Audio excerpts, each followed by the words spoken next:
Constantly shifting through the time-space continuum, Metron's three disciples observe the universe from the Mobius Couch.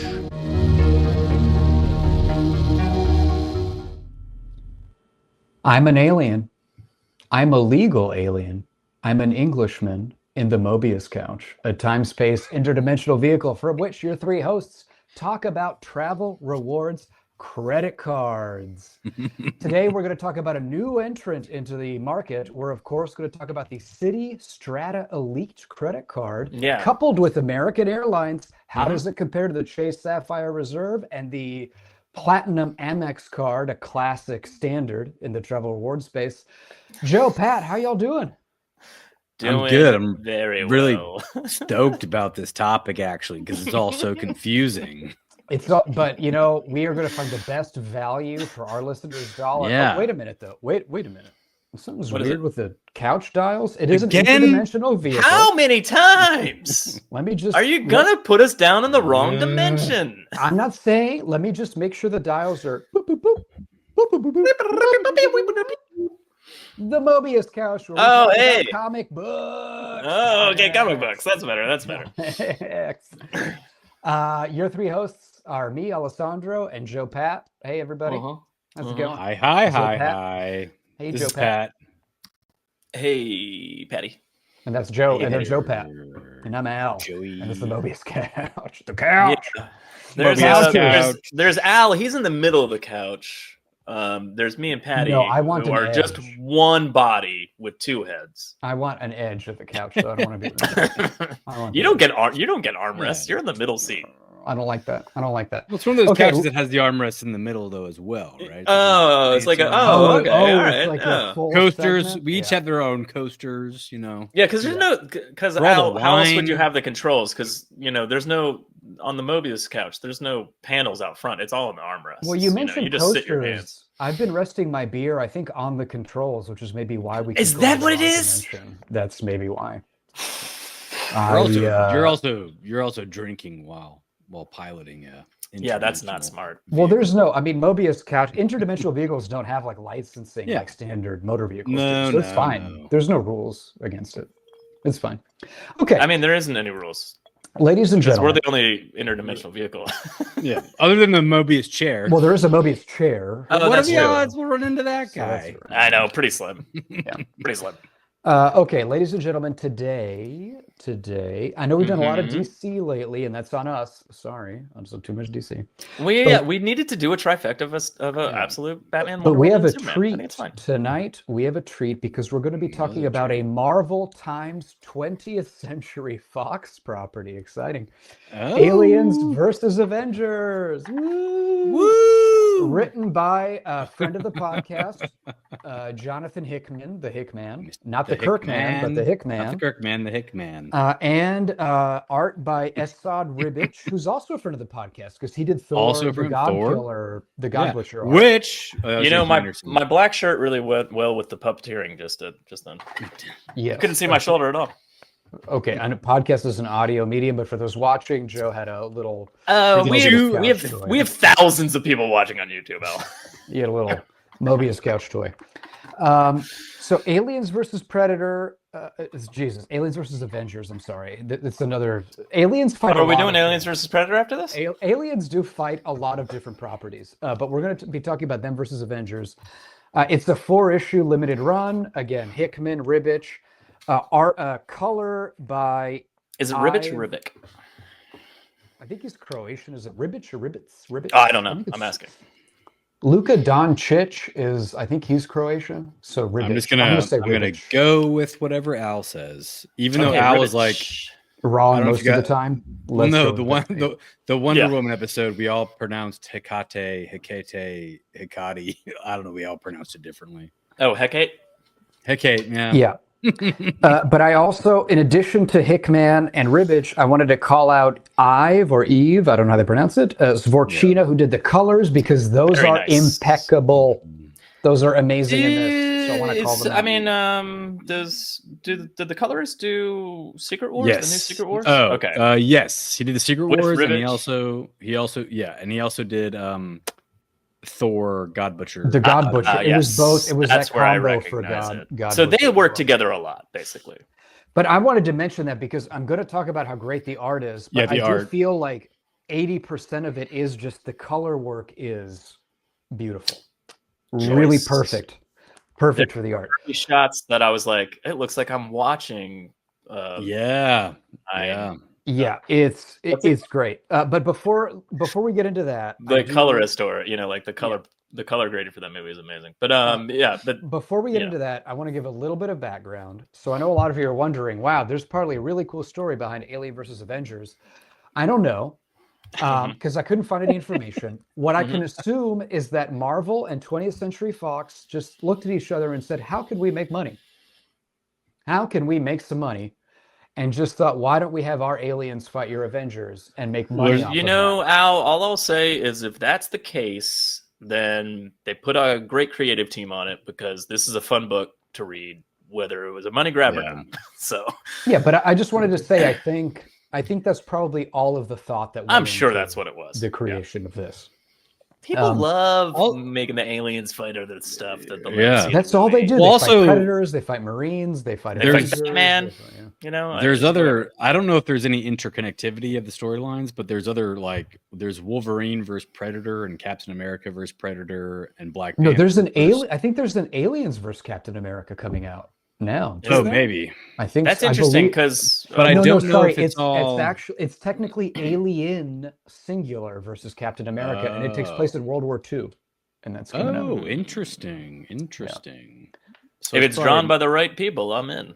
I don't believe it is. I don't believe that one will be, but that's a shame, because this is a beautifully drawn book. But it's coming up.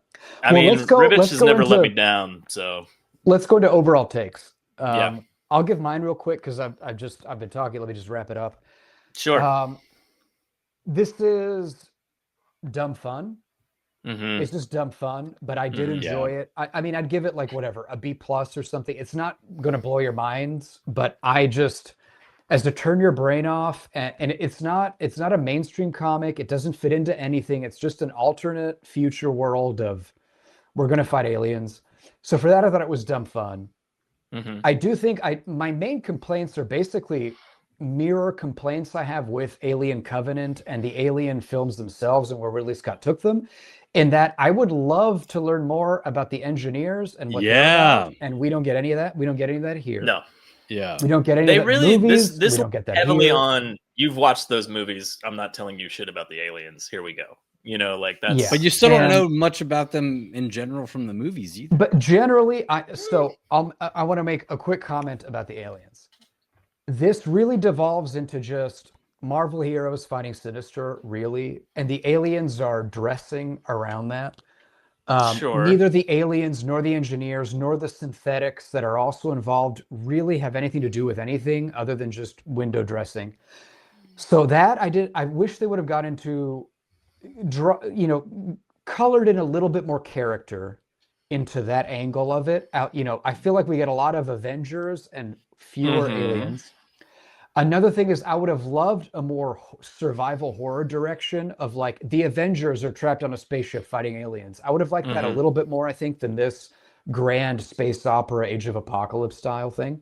However, given that I still overall enjoyed it, the art I love. So the art is amazing. And first of all, Hickman does a great job writing. I'm going to reference a few quotes as well. I really think he gives it the right gravitas and density for this kind of end of the world, alternate future, like verging on poetry and kind of self-reflective, almost monologue-like text that we get. I like all the characters. I mean, Hickman does a great job with the dialogue. You're saying his name weird, the Hickman does a great job with the dialogue. But I do want to say 70% of my enjoyment of this was Ribic and Svorcina's art. Ribic's art is just cinematic, beautiful. The film grainy matte color work that Svorcina does fits that perfectly. It's I loved the art. So as a whole, I enjoyed it a lot. I did have some complaint. One complaint I'm really going to go into is I'm tired of future Logan. We get it. He can't die, so he has to be a central character in all of these post-apocalypse future timelines. We've seen it. We don't need to see Old Man Logan again. I'd love to see a version where it's just a gravestone with 3 claws out. And, like, he died in the first war, but he's not alive yet. Like, I'd love that. I'm great with it. Why couldn't X-23 have been?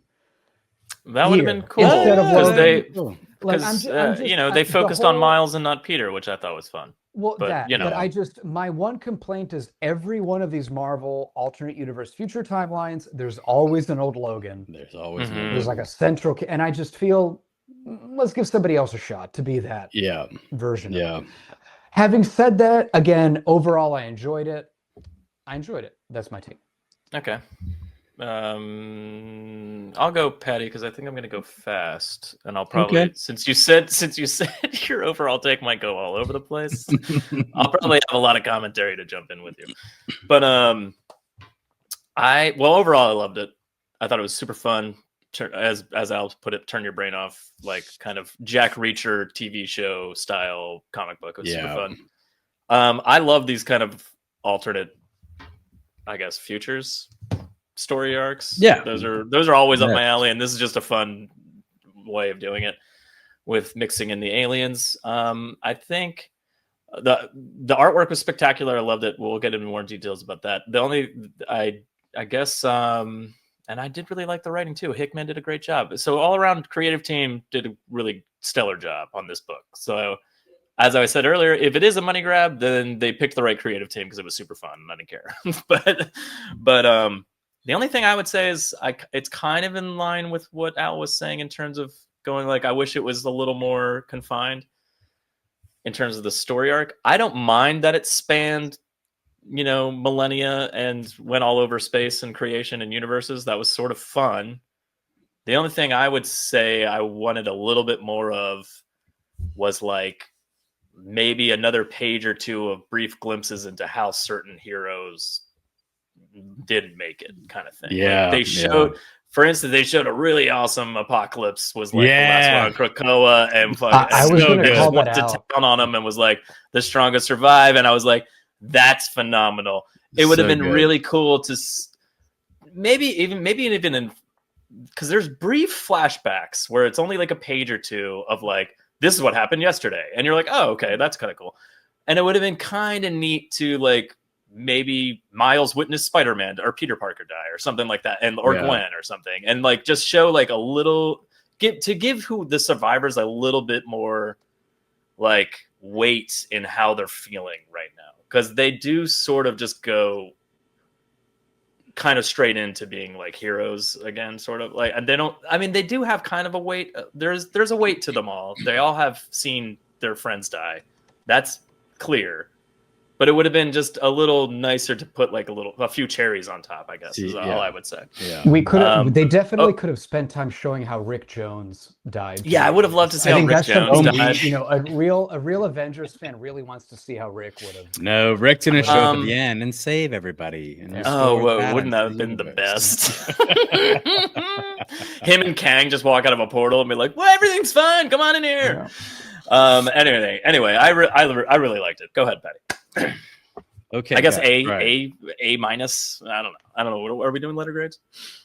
Overall, I agree with y'all's synopsises and overall takes. The art, I really love the art. The one thing that bothered me about the art, where there are a few panels where there's one in particular with Captain Marvel where she's saying something really badass and it's very dramatic. It's about when she's talking about when it's her time, she's gonna like take all these aliens out. Mm-hmm. And she says, it's not going to be a tomb, Bruce. It's going to be a pyre. Like, she's going to just like annihilate everything. And it was like such a cool moment, but like her head, there's no background, it's just white. And I it's bad. They would do that quite a bit. And I'm like, I really hated that. And I'm assuming it's just because the artist just like ran out of time and didn't have, or maybe it was a choice, but I didn't like the choice if that was the also to Carol's just badassness. That is. She was this to her. They do it again in the end in the third issue where she's meeting up with the mutants. leave it there. But they do that. They do the floating white head a couple of times, and I'm like, I don't love that. I don't love it. Didn't love it. It's fine. Everything else is so beautiful. I don't care, but I don't love it. Well, I think it's because everything else was so beautiful that like that was kind of jarring to me when it would just be. Anyways, that was my one criticism of the art. That's the only criticism of the art you'll hear from me. This was popping up in my timeline on social media for a while, and looking at it, I was just assuming it was like a crossover event where it was gonna be like the Marvel heroes and villains like team up to fight. It's like gonna be like Infinite Crisis type bullshit. This is like a true like horror movie. Like the Marvel heroes never stood a chance against the Xenomorphs, which I thought was really interesting. And there was a moment in the first issue, and I'll call it out when we get there, where I was like, oh, this is like a much different story than what I thought it was going to be. It was a big punch in the gut when that thing happened. One of the characters dies, who I thought was going to be very essential to destroying the Xenomorphs. I have a lot of thoughts about that, but we'll get to it. So like, I also just Joe's point about Apocalypse. I like the little vignettes of the different Marvel characters going up against the Xenomorphs. I could have used more of that. When it came to the engineers, not a ton, just a little bit more. But well, honestly, like when it came, you don't even have to front load it. Like I said, you could have had each of them kind of reflect, or like had moments of like, oh, that's just like how Nightcrawler died, or something. You know, like just a little bit more like shit they've gone through and see it. You know. Yeah. And to Al's point, the engineers and the synths, like I get the synths. I'm just gonna call them the Davids because synths. Yeah, I was gonna call them Fastbenders, but sure. They are basically that. I mean, again, I don't mean that we don't ever get their motivation or anything. It could have definitely been more fleshed out, and they could have been more well-rounded. Yes. So that's kind of my criticism of the story is that like the Davids were more integral to the story. The engineers, I'm like, either give me one more issue about what the fuck's going on with the engineers, or just don't have them in there. Have them, or die. just don't. Yeah, just don't have the engineers there. Like they were. Yeah, they were like a stepping stone for the Wakandans to be like, we're badasses. Anyway, moving on. That was random. Why? By the way, BP and the Wakandans, badass as fuck in this. I mean, Jesus Christ. By the end of this, they have taken out the synths and the engineers, and it like. Save what you can, Al. Say what you can. Yeah, okay, I'll save it. But Shala, like, A+ work from you. No, I mean, that's a line from the book. Say what you can. Yeah. Move on. Anyway, but also let's move on. Issue 1. Well, no, I wasn't. No, I'm kidding, Benny. I'm kidding, Benny.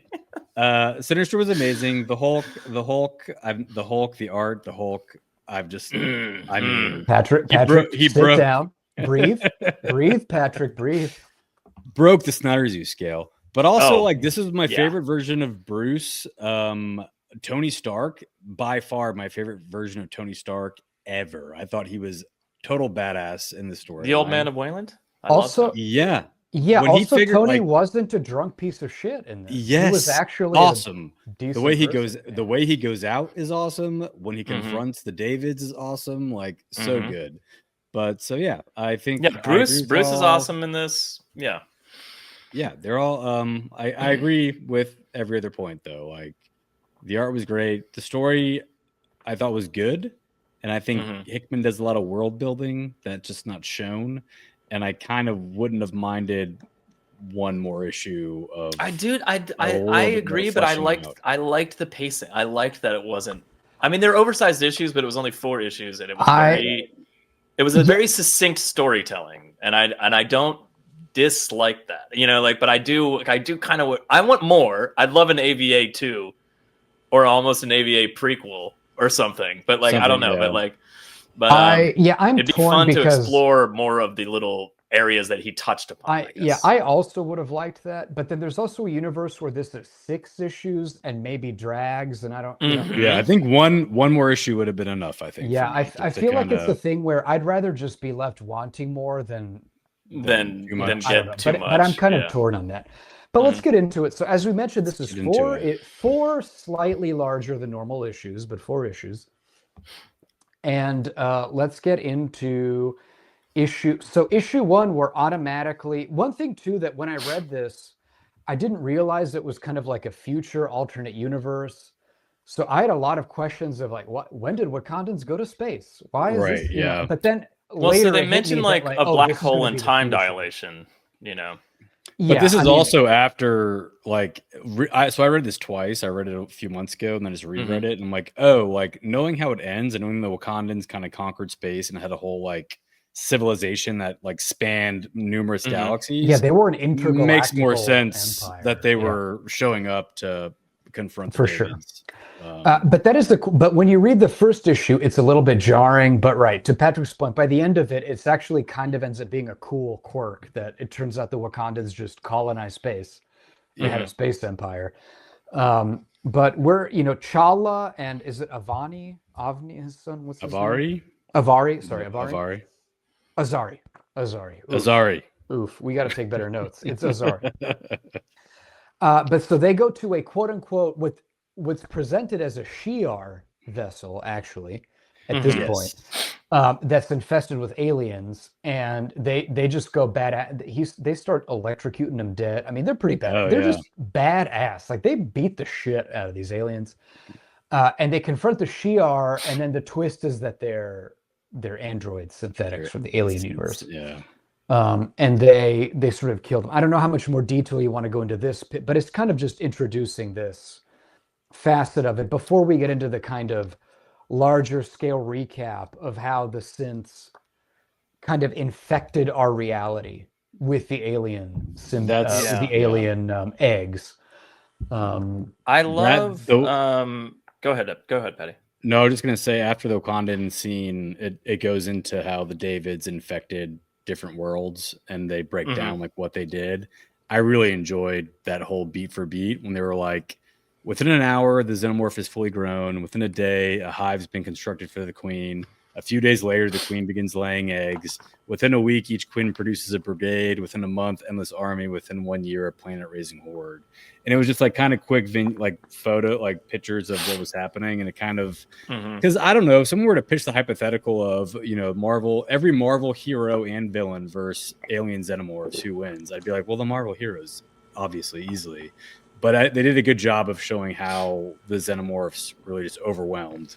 Yeah, and just the reproduction cycle so fast. Yeah. And also, they didn't really. They kind of talked about it a little bit, but they didn't really show it outside of Sinister. But if a xenomorph comes out, traits. So if a xenomorph comes out of a Skrull, do they have like shape changing abilities and stuff? I think that's what these guys. Patrick, I'm glad, Patrick. I was going to make this. We're on the same wavelength. I was going to make this exact same comment because they teased something like a Skrull xenomorph that could shapeshift or do who knows what, but they mentioned that like the host body there's not enough Skrulls to really make that happen.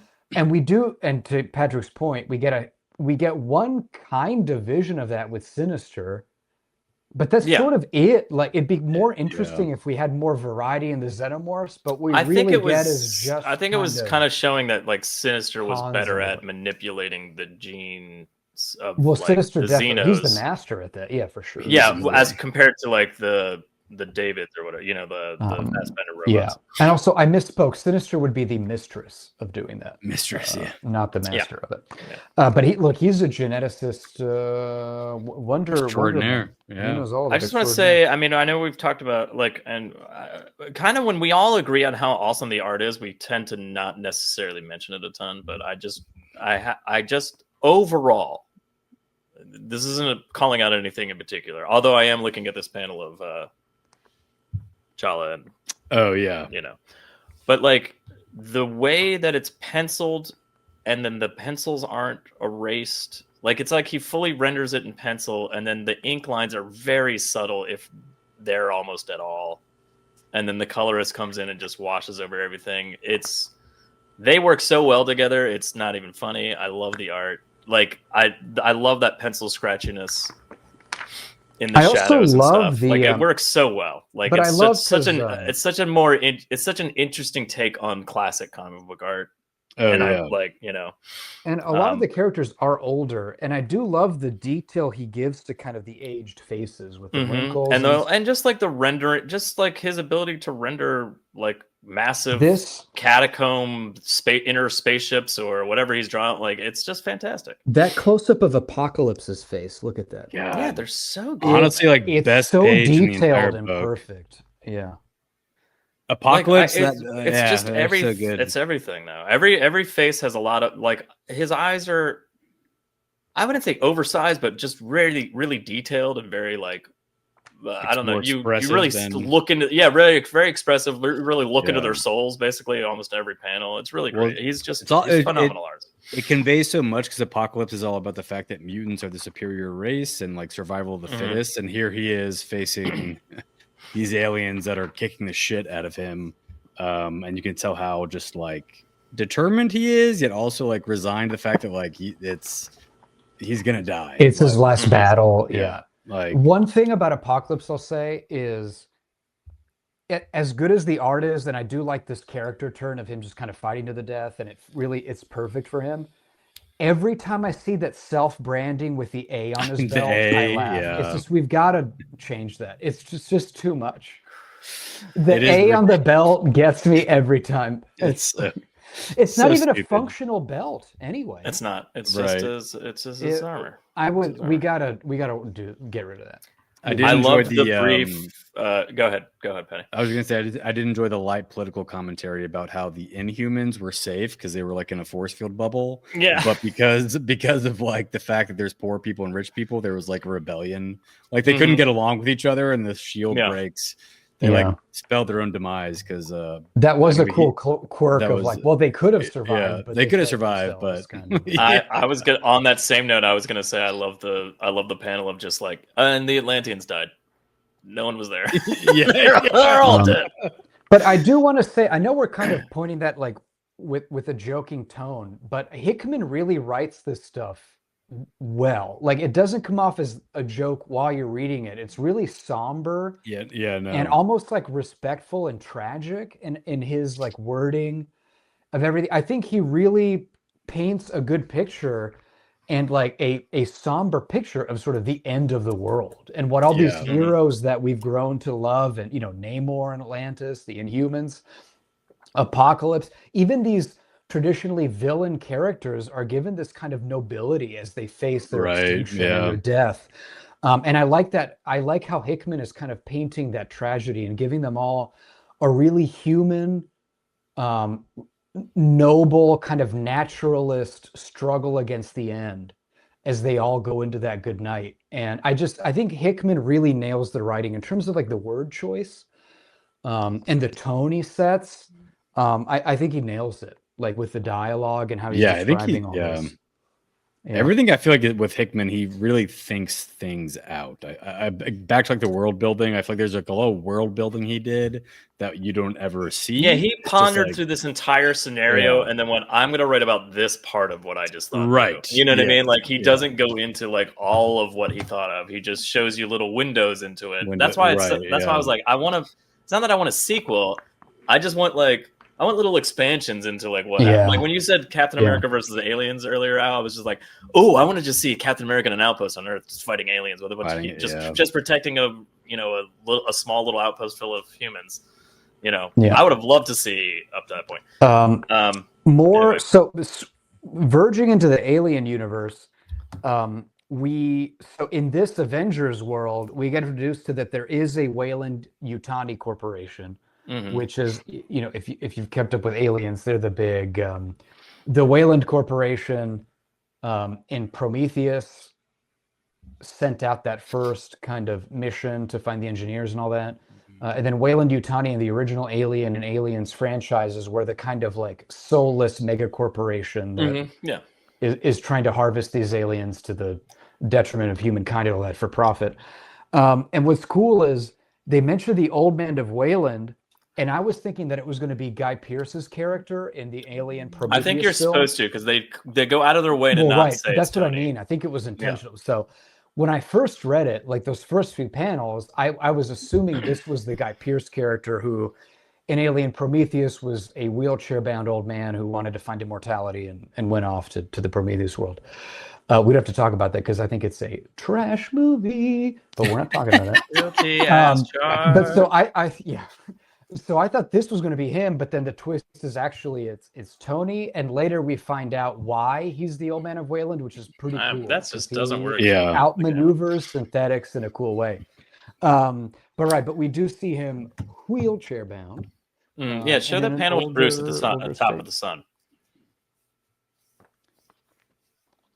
There I he is. love that. I mean, love that. amazing.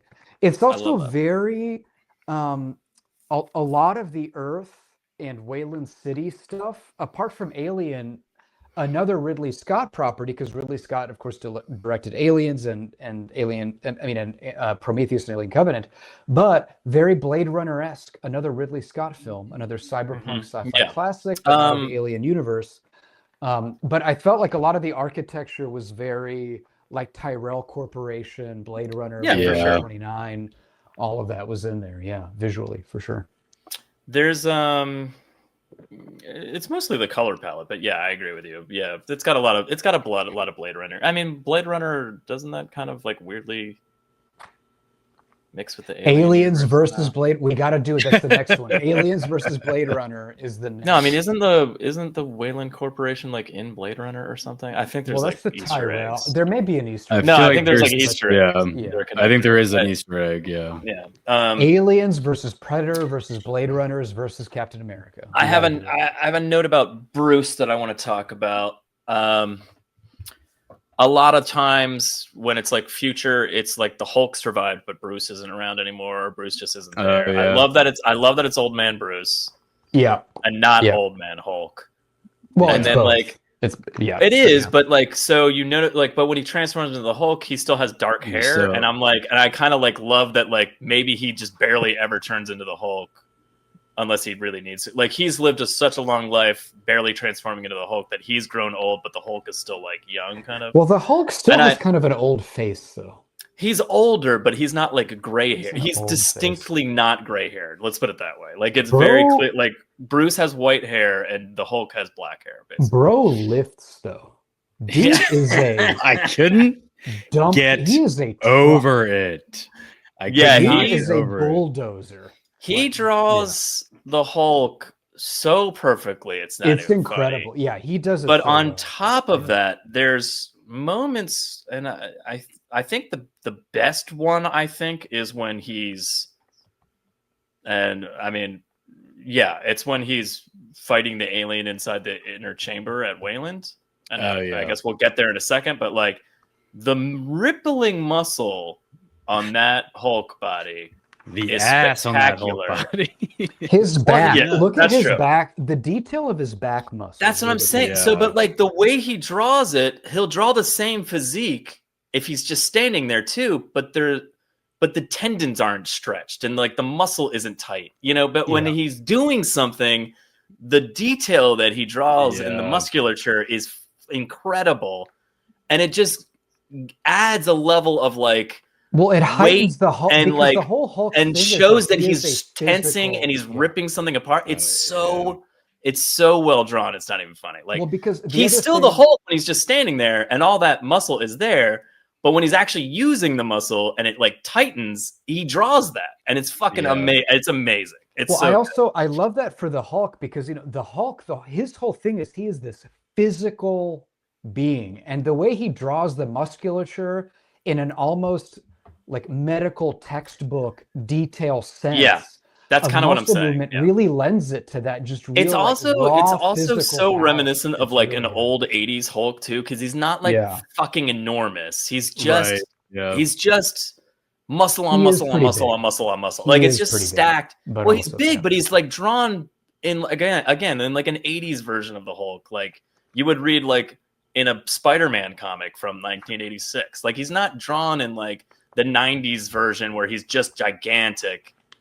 Like not World War Hulk, Yeah, it's just drawn in such a very a cool, I hate to say this, realistic because it's the Hulk way, but like, you know, it's just he just nailed the Hulk from like but it's it's not realistic, but it's like an anatomical Hulk. I think it's kind of it's realistic in the sense of like that's what it would really be like, I think, you know, versus like I grew to 18 feet tall and I have like gigantic, you know, like I don't know, it just the proportions are amazing. Yeah, one visual Hulk thing that bothered me is he wears loose fitting black slacks as Bruce, but then he has purple pants as the Hulk.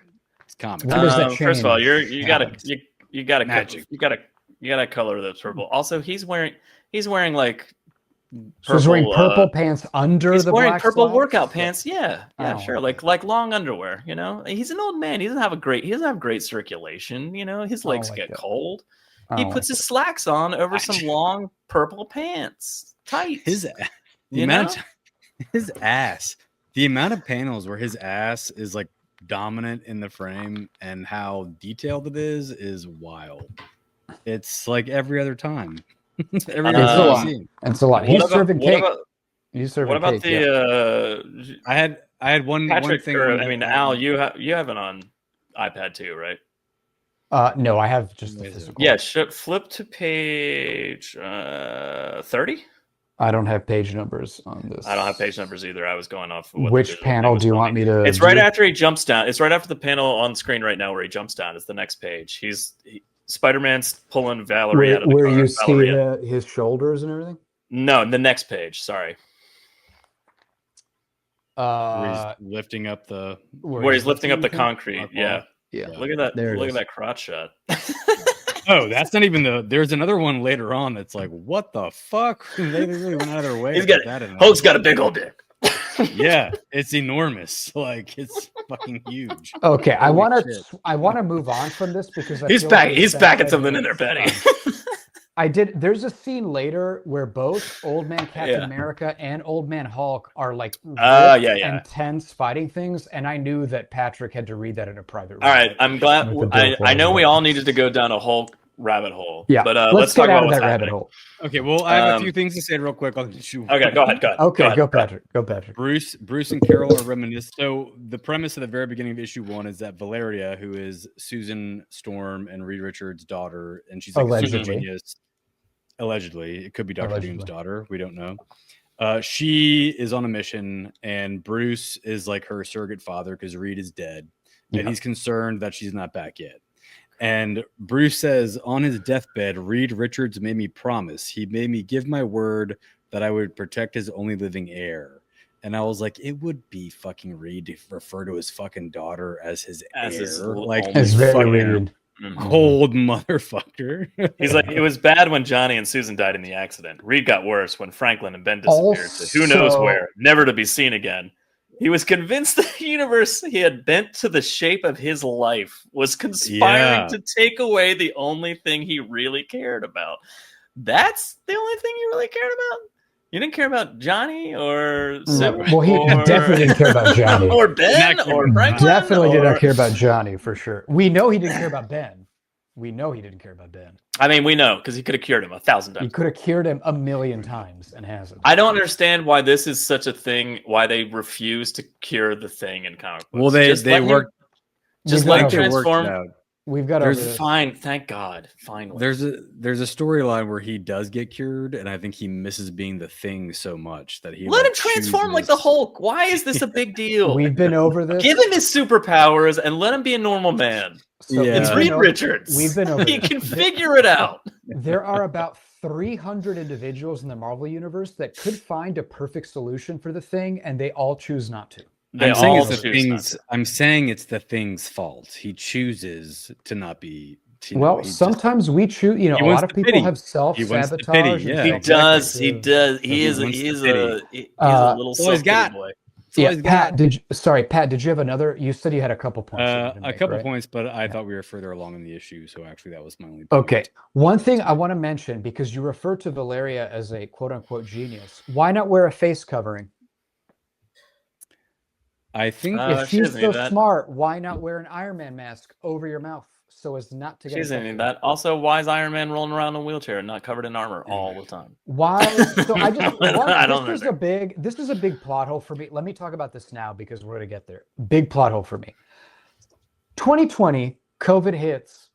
We all wear face masks on the subway. Why? Yeah. Because it's transmitted through the air, and we wear face masks. Obviously, it became political. Some people didn't want to, but generally. We masked up to not be infected. Mm-hmm. In this universe, an alien comes in that injects an egg in your mouth. We know that's how it works. Nobody in this universe blocks their mouth in any No, fucking not way at all. You know whatsoever. what you do? None You of wear them do. white tights. You drive around an electric golf cart with an open Well, top. Al, everybody Valeria- does it. and I want- Everybody look, does it, and it's totally fine. You know what? Because that's the American way. And Wayland Corporation fully endorses it. Look, respect to Valeria for her age. Her tits are high and tight. She looks great. I get all of that. I get all of that. Put on an Iron Man mask. Like, don't. I'm Don't be assuming.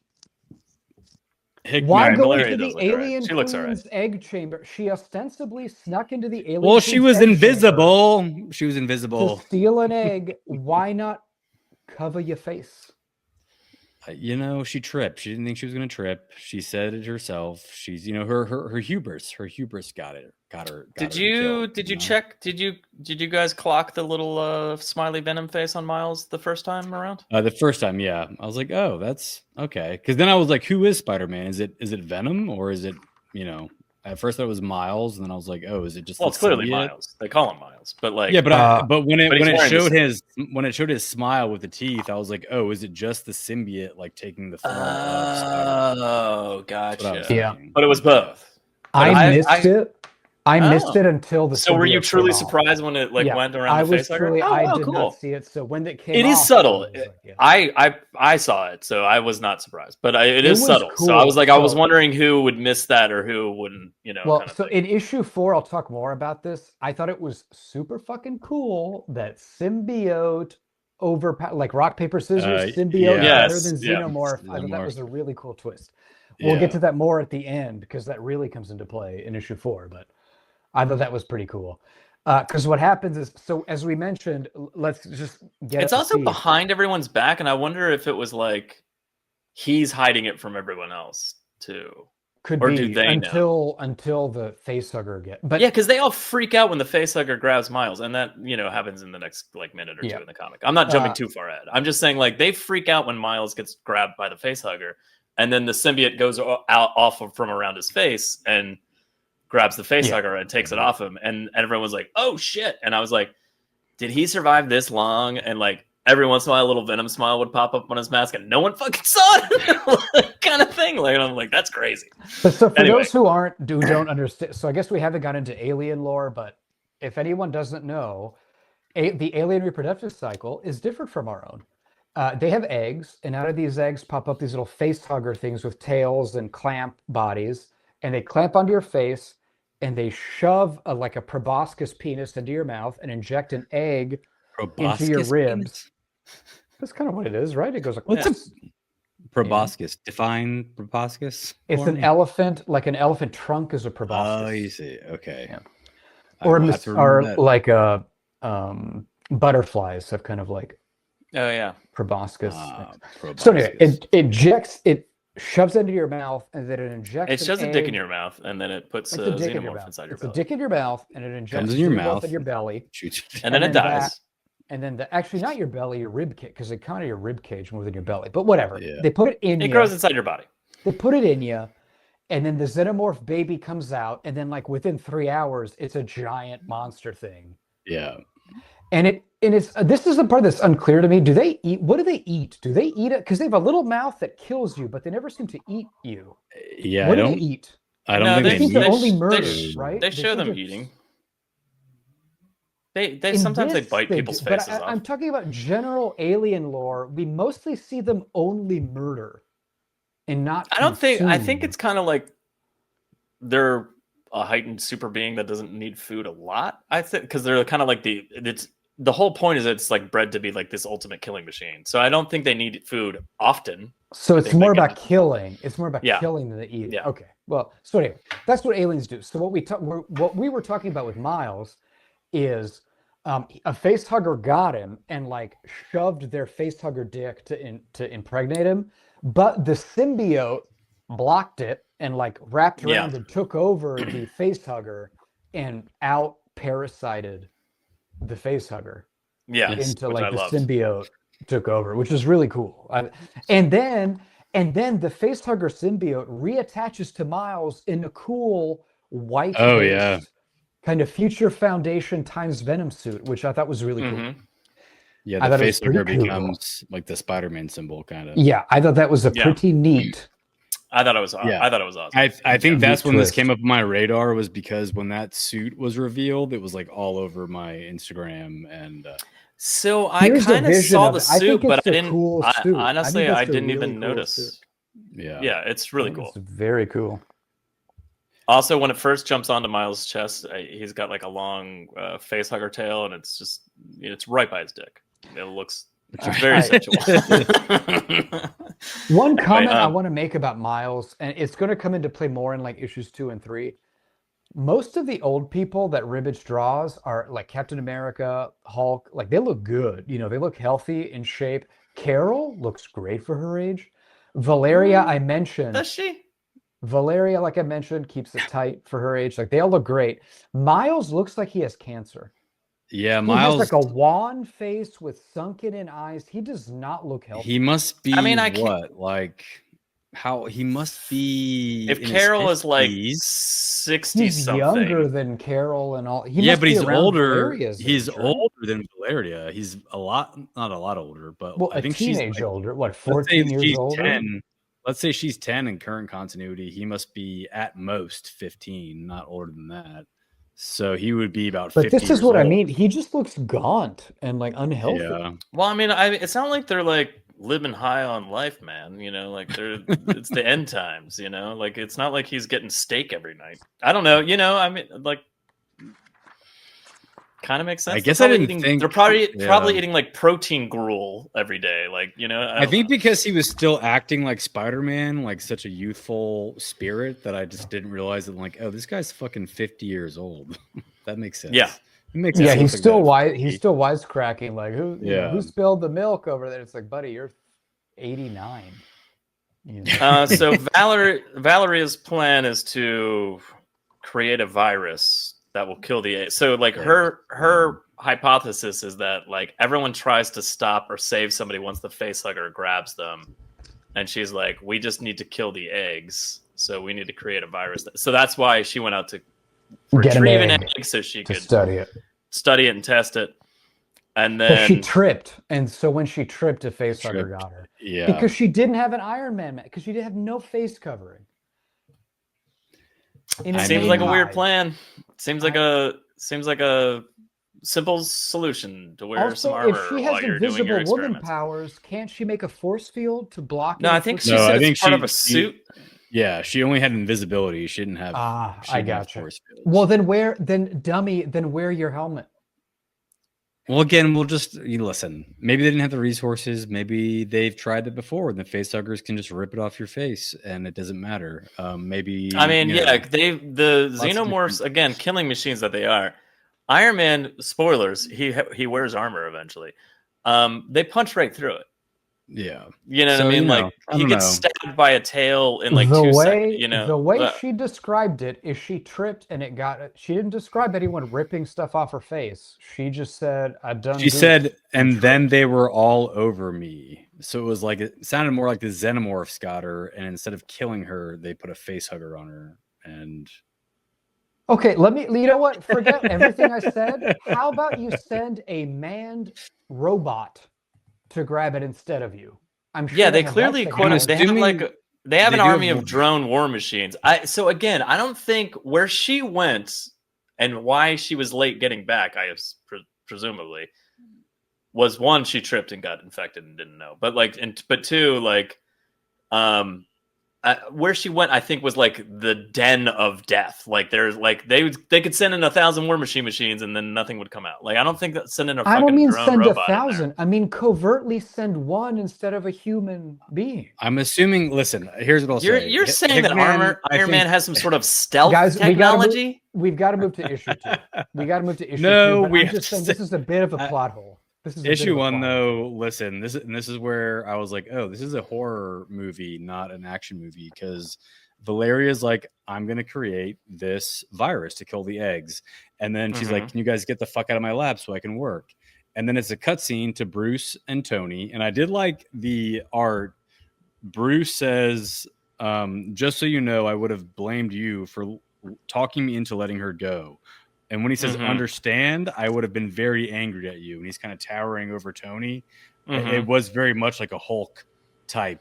You could kind of feel the Hulk energy coming out of Bruce. Yeah. I thought that was very Suddenly cool. he's not standing on the cane so much, and he's standing tall and looking down at Tony with without the weight of the cane, leaning on the cane kind of thing. It's pretty awesome. But then Tony says, he's like, no, have faith in her. She's going to figure it all out. And he goes, it's not our skin, the outer shell that defines a person. It's what's inside that counts. And when he says it's what's inside that counts, they cut to an image of Valeria looking at the egg. So it's like a little bit of foreshadowing that she's already got a xenomorph in her. So then Bruce goes to go check in on her, and he can't get in. Yeah, Valeria, it's Bruce. Open the door. I brought you something. Oh man, the art. Access denied. So it's so heartbreaking. She's basically like, she just basically says what happened, that she tripped and a face hugger got her, and she's like, I ran out of time. I can feel it now inside me. Oh God, I'm so sorry.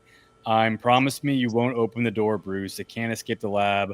I don't want you to see. I tried. And when that scene, I was like, oh shit, this is like Bruce is her real. This is gonna be dark. Because let's put it this way: Reed's not the best dad. Reed's not a good dad. I mean, he was, but he did care most about her as his heir.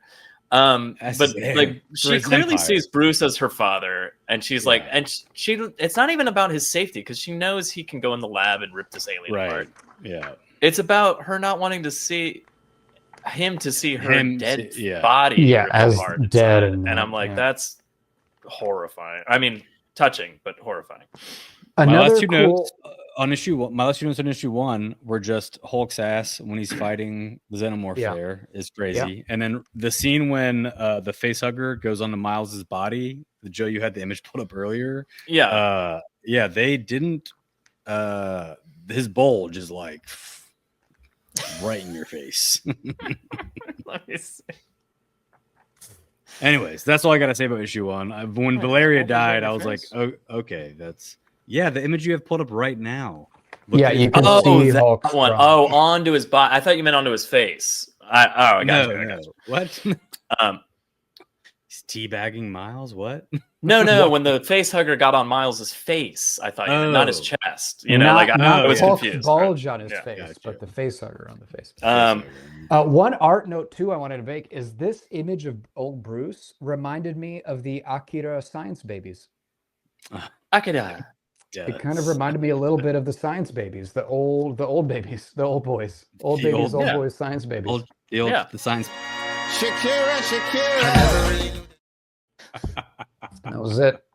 Akira, the little science babies. Okay, can we go to issue 2?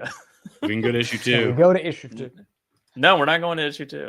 So issue 2 brings me we're going to issue 2. My main. Let me talk about this. My main complaint about in Alien Covenant, we go back to the engineers back to Prometheus generated all life on Earth. Like they did their little weird DNA acid shit in a waterfall, and it created all life, right? So in Alien Covenant, David, who is Michael Fassbender, goes back to their homeworld. And in a flashback, we just see that he gets there. He sees a bunch of these engineer aliens, meaning we could have gotten a glimpse of their culture and who they were and what they did, why, and get any answers. And instead, David just murders them all and extincts them all. Yeah. And so we get no real answers into like why or who or what or anything. None of that. And they do the same thing here. These synths, these kind of Michael Fassbender stand-in synthetic androids. There can exist the assumption that like the Alien movies, like the 20th Century Fox part of this venture, doesn't want Hickman to like go in depth on what. But that's a separate. So they can save it for later movies. But that's a separate top. But I just mean, it was a little bit deflating that we see the same Alien Covenant scene play out here, and just we understand. Okay, we're not going to get any insight into the. It's weird because it is the exact same scene, because I was like, it's not from Alien Covenant. Also, that was confusing. But also, like, even in Alien Covenant, it was confusing because they look like engineers, but the engineers in Prometheus look quite different from this species of engineers. So I didn't know. No, they look the same. They look so similar. two They look things. similar, but if you I didn't watch if you put Alien side by Earth, and I side, didn't watch the newest Alien Covenant Prometheus sequel, Alien the third Romulus. one. Romulus. I didn't watch Romulus. Romulus yet. Well, that was so kind like of unrelated. I'm a little behind on like, and quite frankly, I don't really remember Prometheus and Covenant that well. So like I'm like I barely understand what I remember, you know, kind of thing. So like I kind of went through this going like, all right, I remember those things from those movies, and then I kind of like was like, moving on. You know, like I didn't care as much maybe as you guys. Well, I guess I don't know. There is a difference though between the engineers that are in Prometheus and the engineer species that he kills on that planet in Covenant. Like they don't. Yeah. They favor each other. They're like it looks like they are a Cro-Magnon version of the engineers from Prometheus, and it was never explained like what the deal was with that. But anyway, we're reproducing that here in terms of just the no answers. Yes, no answers. Which is true. However, I kind of love the like 100 years later, 1,000 years later, like they've just cleansed everything, and they're like, we're bored now. And he's like, we've discovered new universes, kind of thing, and that's the whole key to opening up them coming into the Marvel universe is them just decimating everything to the point where they're like, we did it, we're bored now, and they're like, hey, there's a new thing, we just have to jump through this thing, and they're like, yeah, but won't some of us die? And they're like, yeah, but we don't have anything else to do, so let's just go conquer other universes. And I just the premise of that, and then how quickly it's said, I kind of loved the pacing of. Like I was just like, this is fantastic. just death, and then fast forward death, fast forward more death, fast forward we're bored, fast forward we found out there's more universes, let's go, you know, kind of. And I was like, that's and we do crazy. I guess the positive here is that we don't really, even though we don't get a lot of background, we at least get the motivation for the android synths, where they're just like, life is messy and sucks, and we're going to kill it all, and we've killed it all, and so now we're going to go to other universes and kill it there. And that's, you know, that's fine. Like at least I thought it was fun.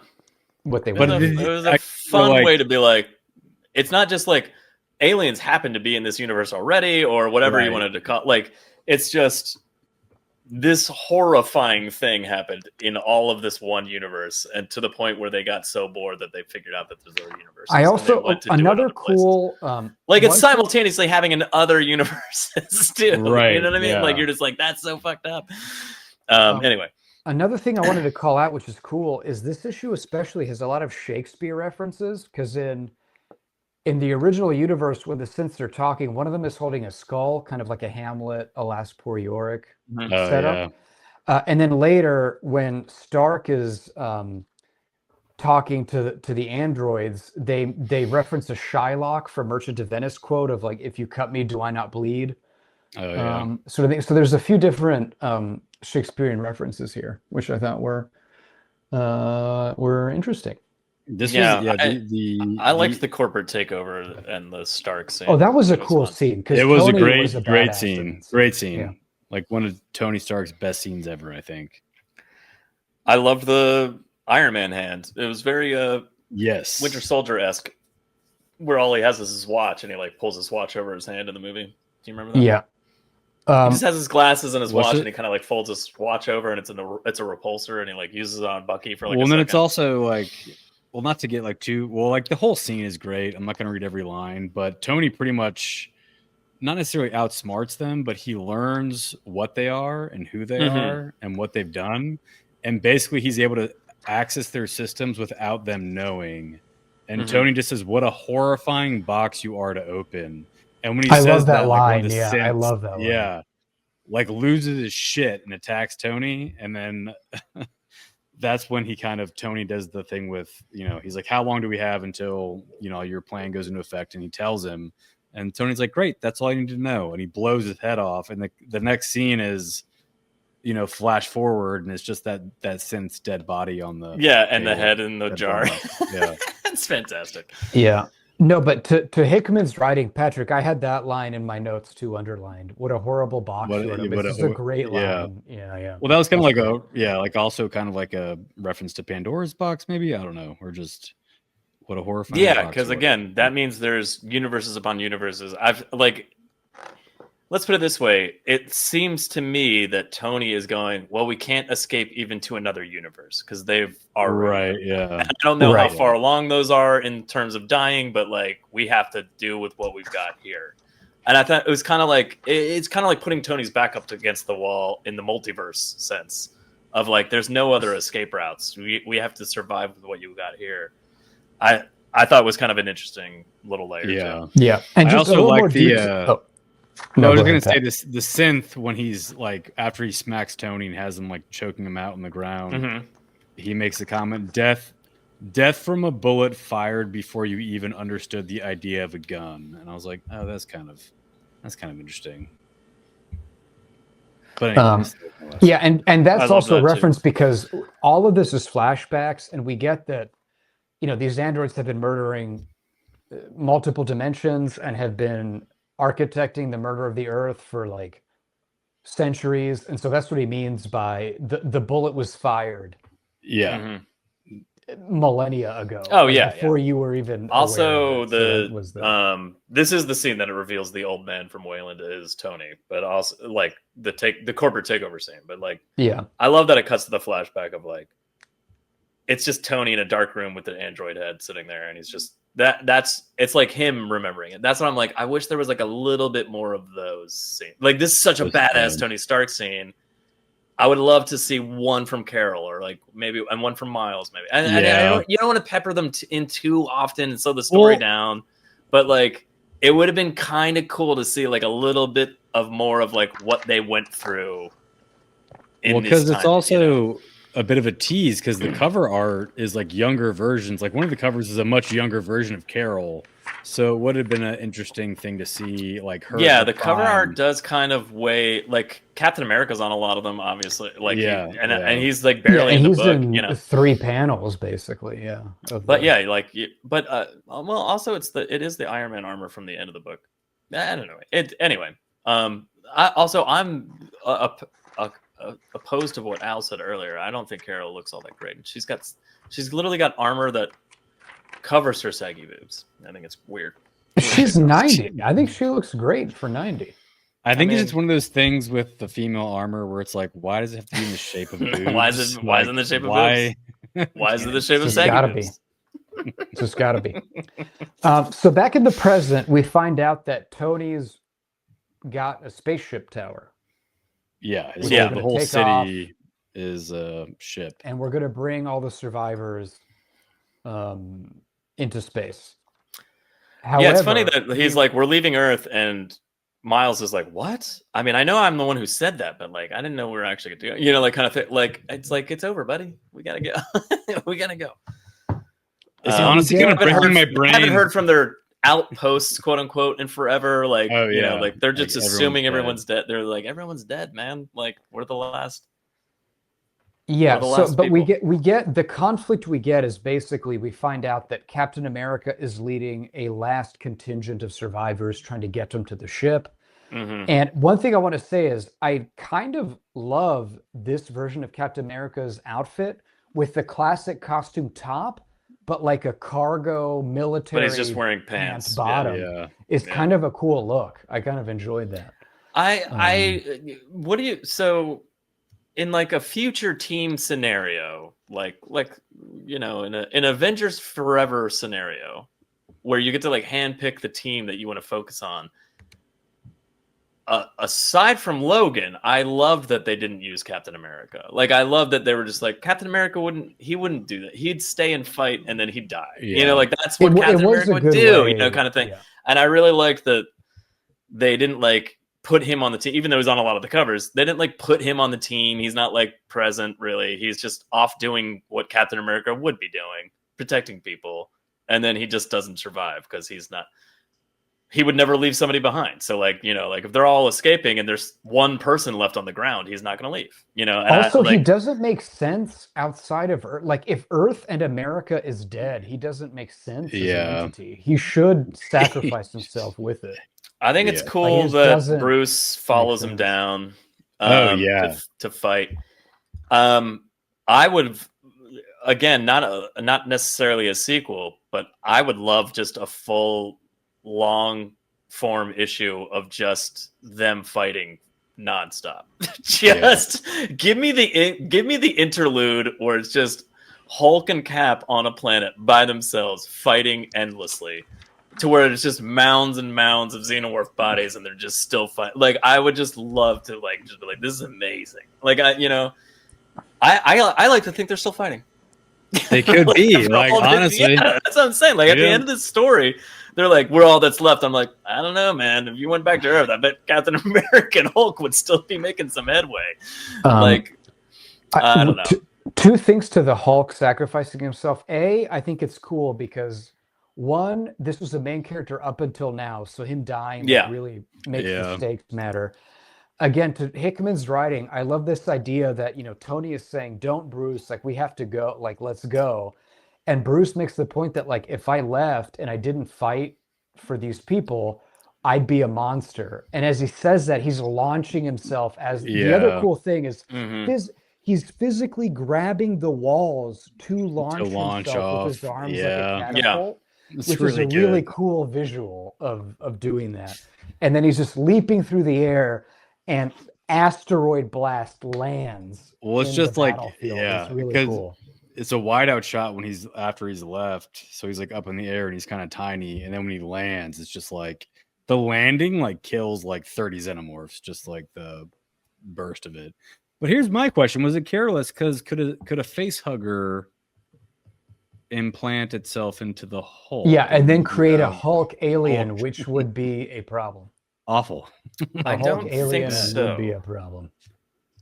Because otherwise, the Hulk probably is still alive fighting Xenomorphs on Earth. No, if he just gets more and more angry. I mean, we don't know. He and Cap died. You muted yourself out. I think you. I just want to say, I love this panel with the rocket ship in the background. Oh yeah, that's spectacular. It's such a great.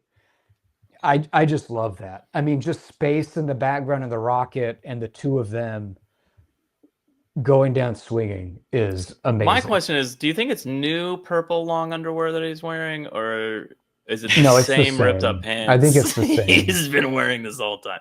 I know we all know he's ruining his black suits. That just goes without saying. It's the same. But, like, I mean, is it the same underwear? It's probably Lululemon athleisure. He's like, listen, this is the only underwear that fits the Hulk, so I just put it on under. It's all stretched out, but I just wear it under my clothes.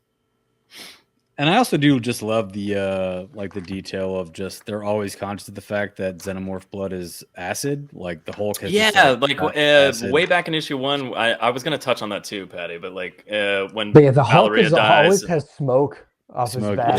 He like rips the Xenomorph part that grew out of Valeria, and then but the acid sprays all over him, and it's like smoking off his body, and he's not like hurt, but he's annoyed by he's showing pain and like I guess frustration from it, but like ultimately it's not going to stop him. But at the same time, you're like, that's pretty cool that they went out of their way to be like, that does get in his face, and it doesn't. He can't just run out there and start smashing through Xenomorphs. He will eventually, not be able to see, or But and then why did they send out the war machines to blow the walls up? Like, what are they doing? I don't know. What? Why are they doing that? No idea. They have walls. Are they trying to blow up the aliens to launch?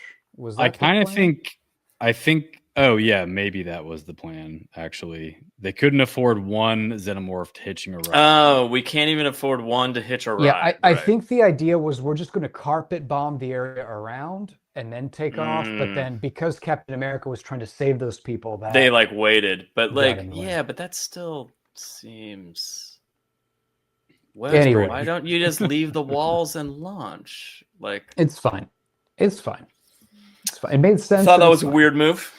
That's all. So they're gone, and the end of this, we get a little hint that maybe the androids didn't kill all the engineers in all the universes, because we get.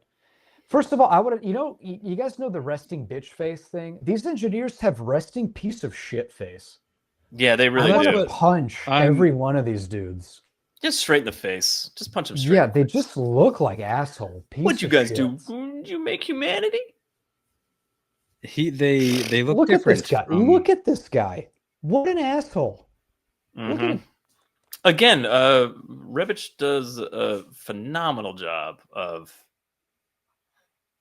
not just drawing the xenomorphs, but he draws all the alien aspects so well. Like again, he draws everything kind of with a realistic slant. So like Hulk's not enormous, but he is enormous. But like that kind of thing. Like it just looks like the movie walked onto a comic book. I guess it's the exact opposite of what I'd say of a really great comic book costume seen on screen. Like you're like, oh, it's like he walked out of a comic. It looks like the movie's just walked into this comic, and you're like, I felt like I was just reading an alien movie. Like it didn't feel like they really phoned in that field of aliens. It's just a bunch of like black shapes, like kind of thing. Like he drew every little detail. I don't know. It's just really phenomenal the way they're drawn. That all being said, I could have done without these 2 pages or the engineer. I'm like, what are they looking at? I don't know. It says infection. I guess they're after the synths. Well, but also, especially since by the end of this, all this leads to is T'Challa murdering them. So it's like we could have just done without this. It could have just been the androids, right? We didn't need. That's what. Yeah, it could have just been. Yeah, again, it just seemed like one more thing for T'Challa to have to deal with. Than issue 3. Issue 3. Yet another universe. Yet another time. Yet another time. I mean, issue 3 again. The first 6 pages of the conflict between the engineers and the Davids, and I'm like, what Davids are these? What engineers are these? What is the what's well, why? Theoretically, there's some from this universe because T'Challa does eventually fight them. So they're the ones here. I think they followed the Davids into our universe, maybe. Is that again, what that is? It's not. Nothing is explained. That's why I'm like. Well, also like the engineers, and I'm sure there's like translation nerds out there, but like they don't speak in. It's not English. It's just like alien language characters. So like they have dialogue, and I'm like, well, I don't know what they're saying. So moving on. Right. Yeah. And then it looks like it looks like they kill all of the Davids. They do. I guess there's more than 3. I guess there's more than 3 Davids. I don't know. Oh yeah, there's a shitload of them. They're all jumping through the wormhole. There's like a bunch of them jumping to different universes and shit. For me, I either needed them to be like in it more and have that extra issue of like giving context of what the conflict is between synths and engineers, or just not have the engineers in it really at all. Like I just like the story, it kind of disrupted the pacing for me a little bit. I don't mind seeing. So again, being that I haven't rewatched those alien movies that have those like Prometheus and Covenant and and so forth, I just took it as like, oh, this is happening over here, and kind of not as an explanation, but just kind of like there's other shit going on too. And then I was like, nah, got it, moving on. Like I didn't like it. To me, I didn't care that they weren't giving me anything, I guess is what I'm saying. I just went, oh, interesting. There's conflict going here. It is kind of weird when the Wakanda's just come in and just like wipe the floor with them and then just move on. But like that, other than that, like as it was building up, I was like, oh, this is interesting. Okay, all right. I don't know what's going on yet, but I'm watching it, kind of thing. I guess it was just to like highlight the point. I guess in the grand scheme of things, you're like, what the fuck is the point of that? Point of this, I don't, or just to highlight the point that like all of this is because two races hate each other. I don't know. Yeah, kind of. They both have the same. Sort of say that at the end, though. Yeah, too. They're like, this came from that, and this made this, and this, and like, and now we've come first circle, and we're all, But it seemed like they're also both obsessed with eradicating life in the universe. I just don't. I need you to give me a little bit more than what you've, or less. Well, that's the thing for the androids. It kind of makes sense because they're synthetic life forms, and I can kind of see how maybe they think, well, biological life we're done with it.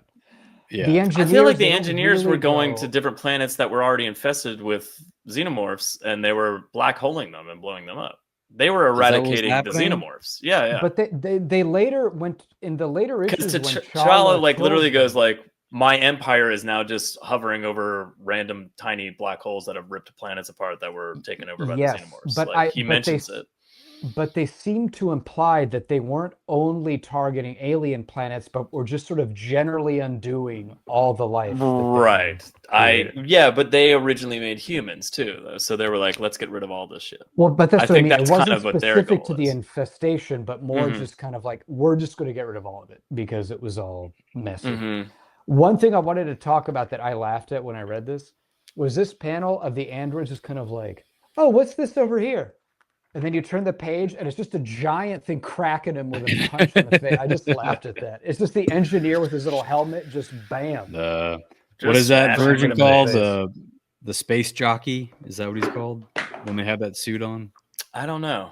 Again, I'm not like, weirdly enough, and I know I've said this multiple times, but I'm not really like super well versed in those movies. I was like, I kind of became a fan of those movies later in life. Like I didn't like watch them when I was young. Me too, yeah. You know what I mean? No. So like I kind of like watched so I don't have like the weight of like these are the best movies ever, you know, like in my brain. You know, like I'm just like, oh, they're fun. I like them. You know, kind of thing, you know. And people hate the ones where like Ripley comes back to life and all that crap. I'm like, yeah, it's all right. It's all it is Patrick, Alien it is one and Alien and Aliens are by far the best ones. But that being said, I'm just like, it's all relatively. I watched when I was an adult, and I didn't like grow up with it, so I was just kind of like, that's right. Yeah. Okay, Patrick, it is the space jockey in Alien 1. When they first find the alien vessel, there's this kind of mummified, fossilized corpse that has that helmet-looking thing, and that is the space jockey that you're referencing. Yeah. And that's what then in Alien Prometheus, Ridley Scott kind of retroactively makes that be this alien race, and they have helmets that look like that. Yeah. Because that's, you know, those helmets make sense. They make sense. They do. So issue 3. Their spacesuits are also very reminiscent of what a xenomorph turns out to be. Yeah. So issue 3, design-wise. Well, it's H.R. Geiger, I think, designed all that. It's all Geiger. Weird ribs. Yeah. It's all weird ribs and shit. So issue 3, the survivors in space end up going to Mars because there's mutants on Mars. And well, they stopped there because their ship took damage leaving because they were waiting for Cap. Yeah, I mean, but there's always plot reasons. But either way, so they're like, because we can't continue as we are. So instead of being like a vessel where like they can seed other planets, it would just be like a vessel that sustains their life, and then eventually they'd all die. Like it wouldn't take them far enough or whatever. So they're like, we need parts. And I'm just like, Mars, here it comes. Like, you know what I mean? Like classic space alien movie trope. Here it comes. Yeah. I love how fast the ship just explodes. It's kind of, I know Sinister's down there fucking shit up, but like it's so funny how fast it all just turns to shit. It's like, well, also when they get there to like meet, like we'll see what's left of mutants, and it's immediately like fucking Mr. Sinister, of course. Yeah, it's like, of course, Mr. It's fucking over. Yeah, like the second they're involved. Oh man, in it, you can't trust Sinister. While they're descending onto Mars, Carol asked Tony, when's the last time you were here, Tony? And Tony says, around 20 years ago. Personal reasons. What do you think those personal reasons were? I feel like he was there to see Emma, is what my guess is. You think? Tony and Emma? Yeah, because they were like married and stuff. Oh, yeah. Yeah, that makes sense. Could be. Also, I learned that Emma's the same age because she doesn't age when she's in diamond form, and I guess she's just been in diamond form for like. I was gonna make that note. Emma Yeah. keeps it tight. Yeah, she keeps it tight. You know, like she's an age it tight. Yeah. But so back on the planet, before that, I love how Spider-Man's like, no offense, but you're an old man in a chair. Not the best choice for a smash and grab. And he's like, this chair's also armor. I'm like, is that a surprise to them? Did they think Iron Man didn't have Iron Man armor around his body? I love the shock. Like, is that news to anybody? Yeah, I like the shock of like, oh, Iron Man is Iron Man. Oh my God. Yeah, it's just like, it's one of those things where I'm like, come on, guys, really? Like, of course it's a suit of armor. You think he's sitting around in a normal wheelchair? Like, what's going on? Come on, Miles. So then, on the planet, we're introduced to, of course, Bar Sinister, which is all of the Sinisters. And they are such messy bitches. The evolution. They are a mess. So the lead, the alpha Sinister Sister, has decided that, and this is another thing that, like, everyone in this alien universe keeps talking about the Xenomorphs as the perfect being. How why, just because they're face huggers that then are killing machines, is that perfection really? Could they write a symphony? Could they write a symphony? Could they paint Starry Night? Why is it perfection to just be a face hugger and then become an acid-blooded killing machine? What's pure about that? I just don't get it. What do you mean? I think Sinister boils it down. It's boiled down to its base. Yeah, point. He kind of boils it down where he says, "We are born in pain. We consume everything and leave nothing but annihilation in our wake." And no one does that better than the Xenomorphs. So he's like, they are. I disagree that I think the current AI bubble is a more destructive force than the Xenomorphs. Do you? I think humans are better at doing that. I did like how well like the Xenomorph lined up with Sinister's obsession about how not only are like they're the perfect killing machine, but they contain they're a container for like all the genetic. It is true. He's like, obsessed. He's with, so like, obsessed with genetics records. that it did kind of click. Also, Sinister, we talked about it in House of X, Power of Ted, and all that stuff, but like his evolution from he was scary back in the day to me as a kid. So much better. So much better. Like he's very camp and like kind of like a performative, but he's still he's terrifying in this. He's like, more terrifying now. He's terrifying. Yeah, this is his most terrifying. He's like Tim Curry in yeah, I know what you're saying. The big movie, what Rocky Horror Picture Show. I was gonna say Home Alone 2. You were gonna say Rocky Horror. Rocky Horror. Yeah, that too. But I think Tim Curry's most scary as a concierge. But the other thing too about Sinister that's horrifying is so you later find out he injects himself. To like hide within them. It's this weird, even self-destructive, but at the same time self-realizing obsession with genetic perception. Yeah, I kind of like. It's very poetic. I love that. Yeah. It's kind of scary though, the lengths to which he goes. Can we play Identify the Mutants in this bloodbath scene of Facehuggers? I can't. I have no idea. I mean, obviously Colossus, and we can see Angel. Is that Magic like right over his right shoulder? Like I thought Magic, but then I thought Magic because Colossus is right there and it's a blonde-haired woman, but it doesn't. I mean, later, the Sinister Xenomorph can Bamf and Colossus armor. Theoretically, Magic's left knee looks like Nightcrawler to me. There's a slight V-shaped suit outline and a slight point to the ear. And I think that's Nightcrawler. I don't know who's to her right, because that's just a naked person with almost no characteristics. But to the left of Sinister's left shoulder, that looks like green and gold. It looks like a Phoenix outfit to me. Oh, it does. With the hair hanging does down. Look like Jean. And I actually thought to the above Colossus, directly above him, and in the foreground, I thought that was Wolverine. It looked a little Wolverine. Maybe, but it's got like darker hair and looks like more like skin tone though. So I thought it was. You're right. There is like a weird point to the ear though. Is that like? And maybe it's a Sebastian Shaw. Maybe it's the original. He's got some chops. It looks like his hair comes down and he has like, the side thing going on. It might from what I can see. That could be Beast and then Angel, maybe Magic, maybe Iceman, maybe Cyclops, maybe Jean. I mean, if it's Jean, I'm gonna go out on a limb and say that's probably Cyclops. It very much looks like that. That definitely looks like Jean in her Phoenix costume. Yeah, I think it's Phoenix. I think it's Jean in Phoenix outfit. I'm gonna say Magic, but I mean it could be Storm. But the shoulder pads are throwing me off a bit because it's kind of like 90s Jean costume, but not. Yeah, but she's got like no pants. She's got the V like bathing suit thing on with like the thigh high boot, and they're lighter color. And I'm like, I don't know, because if it was Magic, she'd have dark boots, right? I don't know. Magic's, I don't know. Depends on what costume, but yeah, that's the thing. I'm not like that well versed on Magic's different looks. So like I was like, I don't know why maybe you're right. Maybe I just saw Colossus and went, that's Magic, and just like immediately went. But I guess it could be somebody else.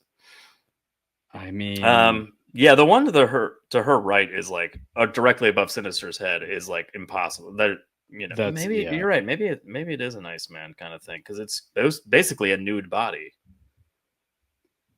I was thinking if that's Jean, Cyclops, Beast, and Angel, it would make sense for it to be like the original 5. Oh yeah, I do like that. Okay, yeah, Cyclops, Jean, Angel, probably Beast, probably Iceman, maybe Magic, Nightcrawler thrown in there.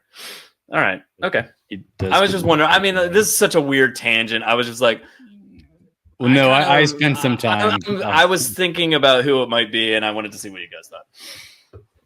Well, so like the Avengers know something is up because they can't get any signals from Mars. Mm-hmm. So they go down and it's like really quiet. There's no one there. And Sinister is just like chilling out on this throne made of yes, it's the best.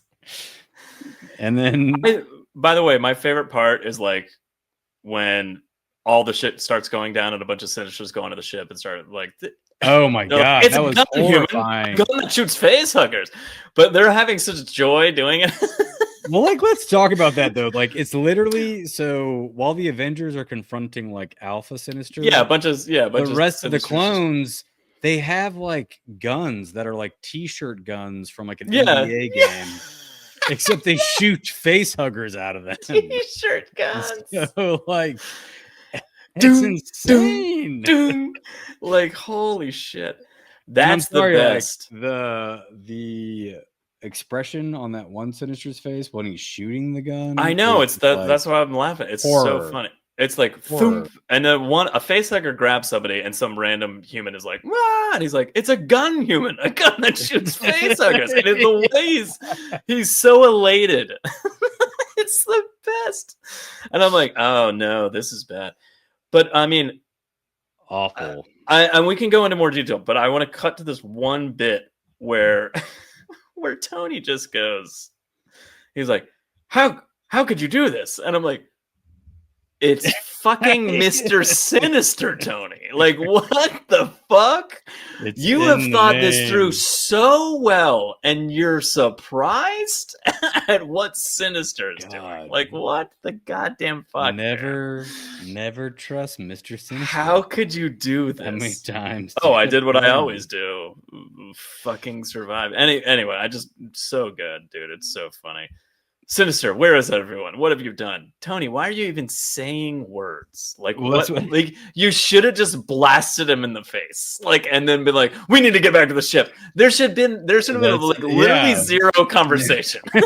Like, I don't understand. I don't understand what he was thinking at all. I'm just like, what are you doing talking to Sinister? I don't know. Just shoot him. It's the end of the world. Like, you have a ship filled with survivors. Kill this guy, move on. But you can't. Anyway. There's 30 Sinisters anyway. So if you kill, I know, but I mean, it's before. It's like you know he's gonna be doing something fucked up. Like there's no thing that he could be doing and lounging at the base of a Krakoan tree that is good. You know, like that's true, especially that's since like there's nobody else in that world. There's no version of that where he's a friendly. Yeah. Entity I'm picking up some heat signatures and movement near the city square. Let's go. They fly over there. Sinister, where is everyone? What have you done? That's what I'm saying. Like, why that? You should have just been like Sinister, and like, that's the end of that guy. So, all right, this is nitpicky, or not nitpicky, but like a rabbit hole that we don't need to keep in the podcast. But I love. So obviously, those traditionally need eggs to produce a facehugger. So he's just figured out some weird genetic gloop to then like rapidly grow a facehugger in a tube that shoots out at high velocity. It's insane. Like the idea of it's insane. I fucking love it so much. I just think he packs them in real tight. I don't think so. That's insane. Shoots them out. He's a brilliant geneticist. I don't think that's happening.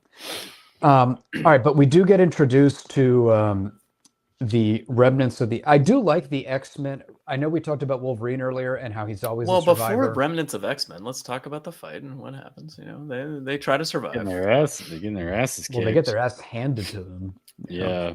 Carol Gets burned real bad. Yeah, burned real bad. She gets two-faced for sure. In a world where all of the Earth has fallen, and you put the survivors on one ship, and you land it, like you don't, and then you leave the ship to go like investigate with like the two other superheroes that still exist.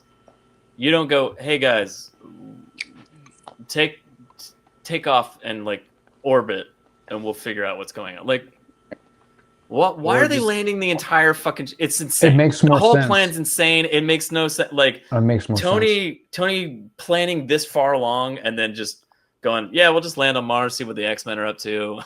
It's gonna be fine. Also, but we'll put the whole ship down, then we'll leave the ship, not give them any backup plan whatsoever. But also, atmosphere entry and exit is the most expensive part of space travel. You don't have a small spacecraft that can land with like an exploratory team. It is impressive though. So SpaceX and Blue Origin can, I think, properly land a rocket from space only like 30% of the time. So it is a little bit impressive that they're able to master that technology. But it's expensive. Elon's using our attack subsidies for good reasons. I mean, yeah, 30%. That's really good. He's got to move to Mars with all the other trillionaires at some point, you know. But I mean, if they move to Mars, it's just going to be them and Sinister. So I don't think it'll be. Yeah, they're fucked. I know they're fucked. I mean, I know everyone knows Sinister lives up on Mars, but I mean, you know. Let's talk about Emma's. Be bad here. Can we talk about Emma's fabulous entrance? Look at that. Oh yeah, Emma's entrance is sword in style. A diamond sword. What is that? Yeah, a little diamond. Yeah, sword. she's doing something. She's got some sort of sword. She also does some weird energy burst later, which I was kind of laughing at because we were just talking about. In the what book were we street? Exceptional X-Men. Exceptional X-Men. I kept wanting to say Excalibur, and I was like, I know that's wrong. That's not Excalibur, Joe. Anyway, but I love that. So again, picking your future teams, I really enjoy the choices that Hickman made. Armor and Emma are great. From Wolverine, I really enjoy the choices that he made of being like, these are the survivors. Like Armor and Emma are great picks. That's Manifold such a fun pick. Yeah. Manifold is a good kind of under the radar pick for this as well. Yeah, because like they can't grab him because he's always just jumping away. And Wolverine, like we mentioned, is just a very cliche alternate apocalypse. Yeah, but at the same time, it makes sense, and you can't like. I'm on your page, Al. I would have loved to just have like Wolverine's grave. It's right over there. You know, like that would have been fine with me. And if it was like Havoc or some random human that or mutant that you were like, not Havoc. Oh shit, they survived. I'm just saying a random pick. Bad example. All right, let's say Banshee. Anyway, also my point is like, if there was somebody on the team, you're like, oh fuck, they survived because. No facehugger could get down his throat because he's always screaming at them and it just rips them apart. Something fun like that would have been an interesting pick, is what I'm saying. But he would have run out. Banshee would have been random. Yeah. He would have yelled himself hoarse within minutes. Again, he couldn't have kept shouting. Fine, pull somebody out of your ass, man. That doesn't matter. Pick one.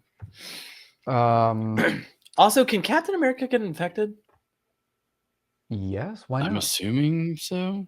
I don't know. He's survived that long. I'm wondering, is it just a skill that kept him alive? He's got grit. Are you aware of grit?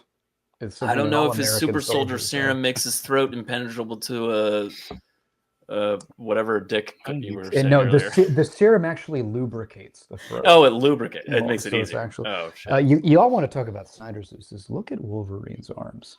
He's nowhere near. After seeing the Hulk, I'm like, what's the point of you even trying? That's still the definition versus muscle mass is pretty. All right, so in this fight, Tony and Spider-Man get separated from Carol. And they presumably die. And then Emma and random mutants come in and save her. And then we cut to campsite. Carol's all bandaged up, which is kind of where we come in with Wolverine's ripped ass. Yeah, she's like, her whole face is just destroyed. Also, this is the floating head that bothered me. Patty. The floating bandaged head is the worst one. Yeah. One thing about the bandage head, it's very Hush, very Batman Hush. It is very Hush and Darkman, very dark. Well, I was thinking again. I mean, I already said it's Two-Face. You know, he pulls off those bandages. Like Nurse Joker is going to be talking to her by her bedside. Did you guys see that meme of like that clip where Nurse Joker is talking to him and it takes the face mask off and then Two-Face loses it as if he didn't recognize that it was the Joker without just the mouth covering? And I was laughing at that because it's true. It looks like the Joker wearing a face mask. Yeah. It shouldn't be a surprise that it was the Joker all along. It is a surprise though. Yeah. It's just how that little mask around Robin's eyes tricks everybody that it's Robin versus Dick Grayson. Yeah. Well, he's an anonymous 12-year-old boy. Like, who would even know who that was? Who would know who Dick Grayson was? So anyway, Emma's keeping it tight, looking good. Yeah, she looks great. Same age as she was 50 years ago or whatever. Also, I think Armor was a cool choice too. Great choice. There's great some choice. Interesting picks. And I do the way totally makes sense that Carol's still alive. Like that, we didn't really talk about that, but like totally makes sense that Carol's still alive. Totally makes sense that Hulk's still around. Obviously, yeah. And Armor makes sense. Although the way Armor goes out, we'll talk about it later. I thought was really cool. It was really cool. Crushed me. It wasn't. It was sad, but it was really. I think I was so excited to see her in this that when she goes out, I was like, "Fuck!" Out of Emma and Wolverine, like you took her. But so they regrew. So long story short, Carol wants to go back in to see if anyone survived, and Logan is just like, "That's a dumb idea. We should do that. You should stay here. Let us protect. You're the last person. Like, let us protect you at least. Kind of thing." And she's like, "I already didn't stay behind to help protectors when Bruce did it. I already feel bad about that. I've already done it once. I'm never doing it again." I really liked her reasoning and character. Also, like, in terms of like, because what would be the point? She decided to go in and just fight.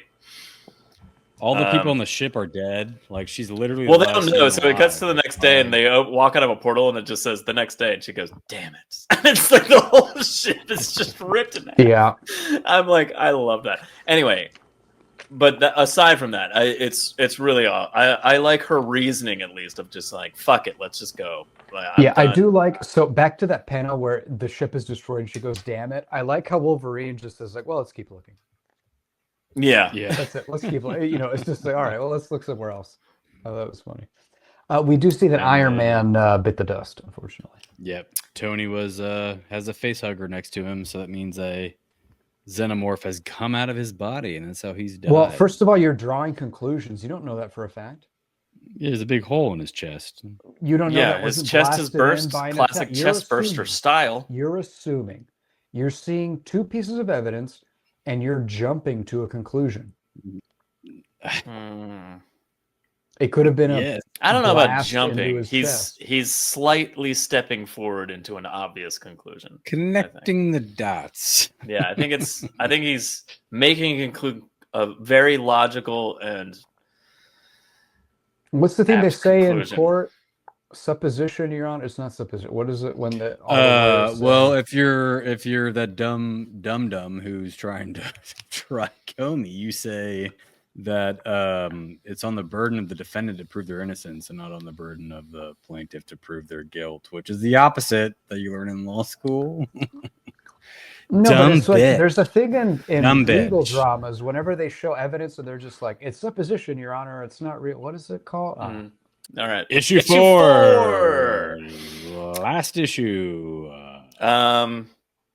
It's the cover. That's when she's making little zappies. I might be in the issue too, but on the cover specifically, she's zapping lightning at the Xenomorphs, and I'm like, oh yeah, what's going on with that? That is weird. Emma's shooting lightning out of her hands. It's a little strange. Yeah. I mean, in all fairness though, I mean, like, Wolverine would survive. He would survive. Like, no face huggers. Also, like, 1,000 face huggers could put their penises down his throat, and he'd just be like, "Thanks," and they'd barf it up, and he'd be fine. And to Al's point, though, like, where's Sabretooth and where's Dakin and where's Laura? I assume that's like, Sinister shit. Okay. All the strong strong ones that should have lived are all like fell to sinisterness. Speculation. It is speculation. That's what I was See, trying to again, say. like, Yells, there you go. Objection, it's speculation, Your Honor. There you go. That's a good point, though. Why not Sabretooth instead of Wolverine? Make it a little more interesting. Just a tiny bit. Sabretooth is kind of interesting character. Anyways, he's the Marvel Universe's D student. Nobody gives about Sabretooth. Oh no, I love Sabretooth. Are you kidding? Yeah, he's fantastic. I don't like how he has back of the neck fur. Okay, well, like his costume design, sure. Yes. It's not his costume. We can talk about it. It is his costume. Isn't that no, his that's hair? his costume. No, it's his costume. Yeah, oh, well, that's a weird choice. I didn't say it wasn't a weird choice. But, it's his costume. He doesn't have back of neck fur, you weirdo. Are we in issue 4 yet? Do you think issue 4 opens? Do you think Kraven just has a lion growing off of his chest? Yeah. Canonically, yeah. He probably does. He probably does. Well, all right. So the initial issue 4 beat is that Sinister has been growing Xenos inside of him, and genetically modified Xenos, of course, because it's Sinister. But that's how he's been like walking amongst them and not being like murdered, because they're just murdered. Well, he's incubating currently, so leave him alone. Which I kind of love. But then I love this beat of like one of them bursts out of him and then they let it grow, kind of thing. And then he's like, "Oh, we're all about to cook. We'll see which of the best ones come out. This is going to be interesting, like an interesting experiment kind of thing." And then the one that did burst out is like, "No, I'm going to kill you all now because that's my job." And I just love like the turning of the table on the Sinisters kind of thing. It's fun. Well, I also like how the main Alpha Sinistress, when her chest burst comes out, that alien is a giant red one. Yeah. And then the other Sinisters just like they take a napkin out and just kind of clean it. I thought that was a cute little beat. They're just like cleaning it with a napkin. They're like, "You glorious motherfucker." Yeah, they're just like, "Let me wipe that slime off you."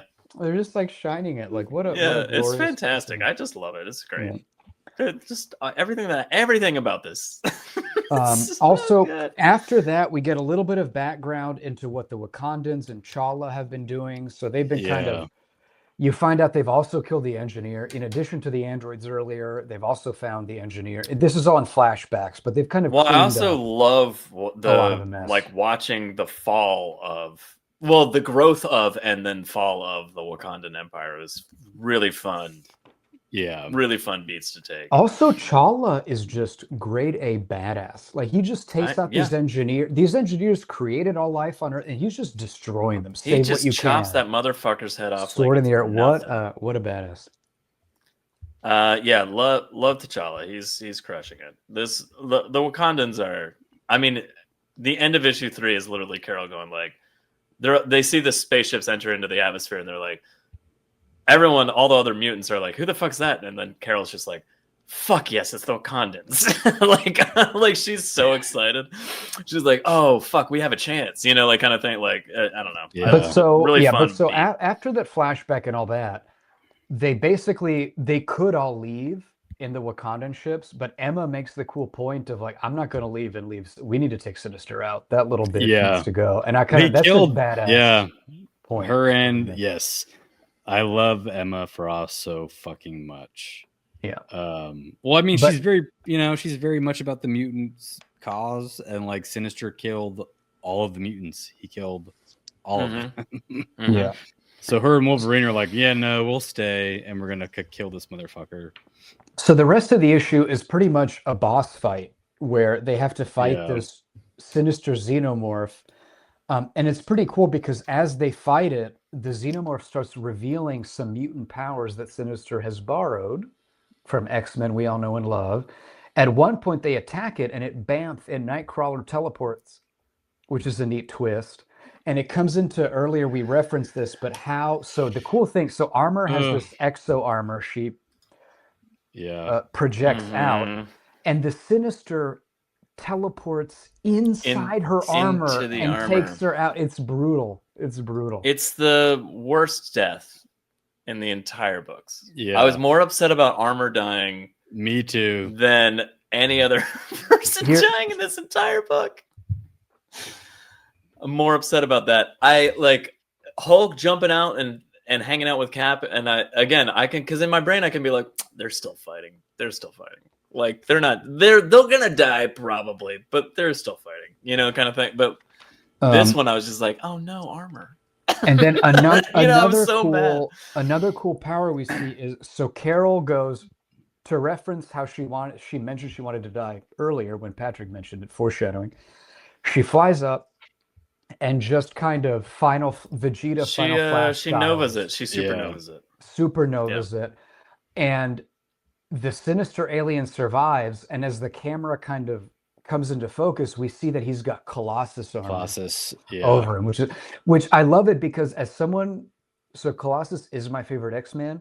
So what I love about this is it implies that Colossus is strong enough to survive a Captain Marvel supernova attack, which is pretty cool. As somebody who likes Colossus. My favorite X-Man, Nightcrawler, is what the other of the powers that it shows as a xenomorph. Colossus. Nightcrawler. It's not shooting Cyclops beams out of his little eye.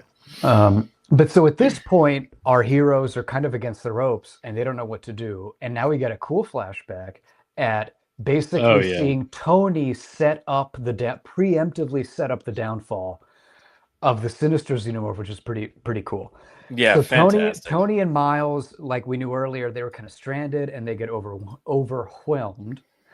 And as Tony is dying, it's a cool scene because as Tony is dying, he looks at Miles and says, like, you know what you have to do, right? There's only like one path forward, basically. Mm-hmm. And Miles goes, I don't know what you're talking about. Well, he knows there's only one path because Doctor Strange was like, because Doctor Strange said there's only but so Miles says, like, what do you mean, me? And then he goes like, I wasn't talking to you. And then the symbiote goes like, I know what you mean. And the symbiote leaves Miles and takes over a xenomorph into a venomorph, which is pretty cool. It's such a natural progression of what has been happening the entire time right under our noses, so to speak. I just love it. It's such a... But I also like he wasn't Hickman wasn't smashing us over the head with it. Like he was like, hey, that's... The symbiote protected Miles. He's still alive. And we're like, oh, cool. But now the symbiote's kind of combined with a facehugger. That's kind of weird and cool. Interesting. But that's it. And then like later on, it's like, well, now the facehugger is going to turn into a Venom Xeno. And you're but like, he also, the cool thing is he keeps the kind of Spider-Man Venom swagger to him as the Venomorph, which is kind of cool. He's also terrifying, though. He is. Yeah. Like, I would have a hard time like accepting him as an ally, like looking at. Well, so the way, just for the listeners, if you haven't read this, the way he kills the Sinister Morph is pretty insane. So he and the Sinister Morph fight, and the Sinister Morph wins. He tears them in half, and Bane backbreaks him. The Sinister Xenomorph wins.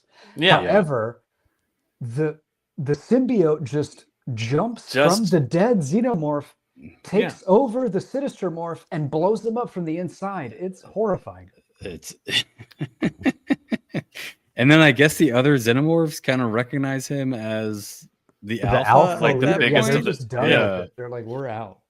I love how like Emma just goes, "Oh, alpha of the species." That's certainly one way to sort things out. I mean, like she's just like, "Yeah, that makes sense to me. That's what I've been doing my whole life."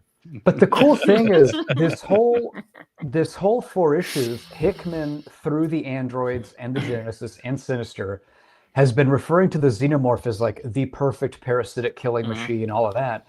And it turns out it's actually Venom.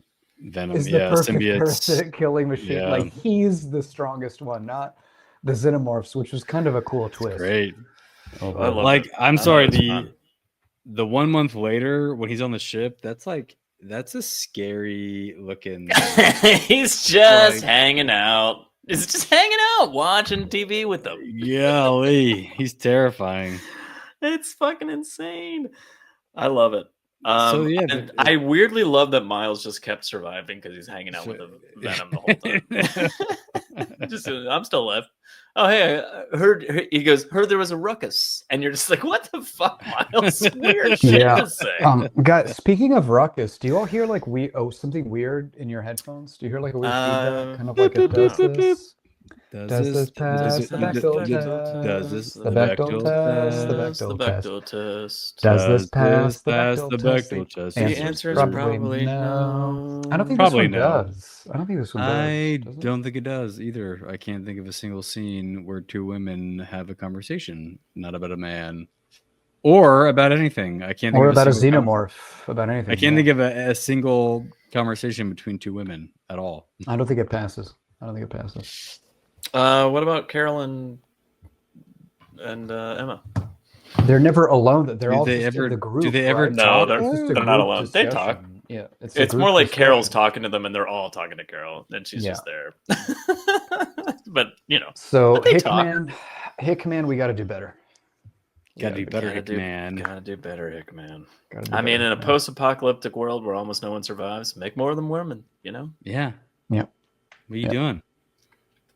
All right. Yeah, I mean, you could have had a touching scene with Armor and Emma. A small aside where they talked about who they lost, or given Joe another flashback scene. Yeah, of some mutants dying. But even something that would fit in easily is just a dedicated scene with Sinister and Emma talking to each other as rivals. That's two girls talking to each other, just hashing it out, and that would pass the Bechdel test. Two gals, two queens talking to each other, just hanging out. That was a little Sinister joke for all. I'm not. He's very. Okay. I mean, he gives very strong drag queen vibes. Like, he does, his for sure. core. Yeah. I do like that the ending is Tony kind of just monologuing like, this is what the Avengers do if you win and you're hearing this kind of thing, like, I love you 3000 or something, I think he says. But I mean, but he's like, go, there's more to do, go help other people, kind of thing, and then also avenge me if you have time, kind of thing. Yeah. And I thought it was pretty cool. And then he signs off XOXO Gossip Girl, which was kind of I thought it was also interesting that his hologram face was the old man and not like a young, not a youthful. That's fine. He's like, I'm choosing, so creepy old man face.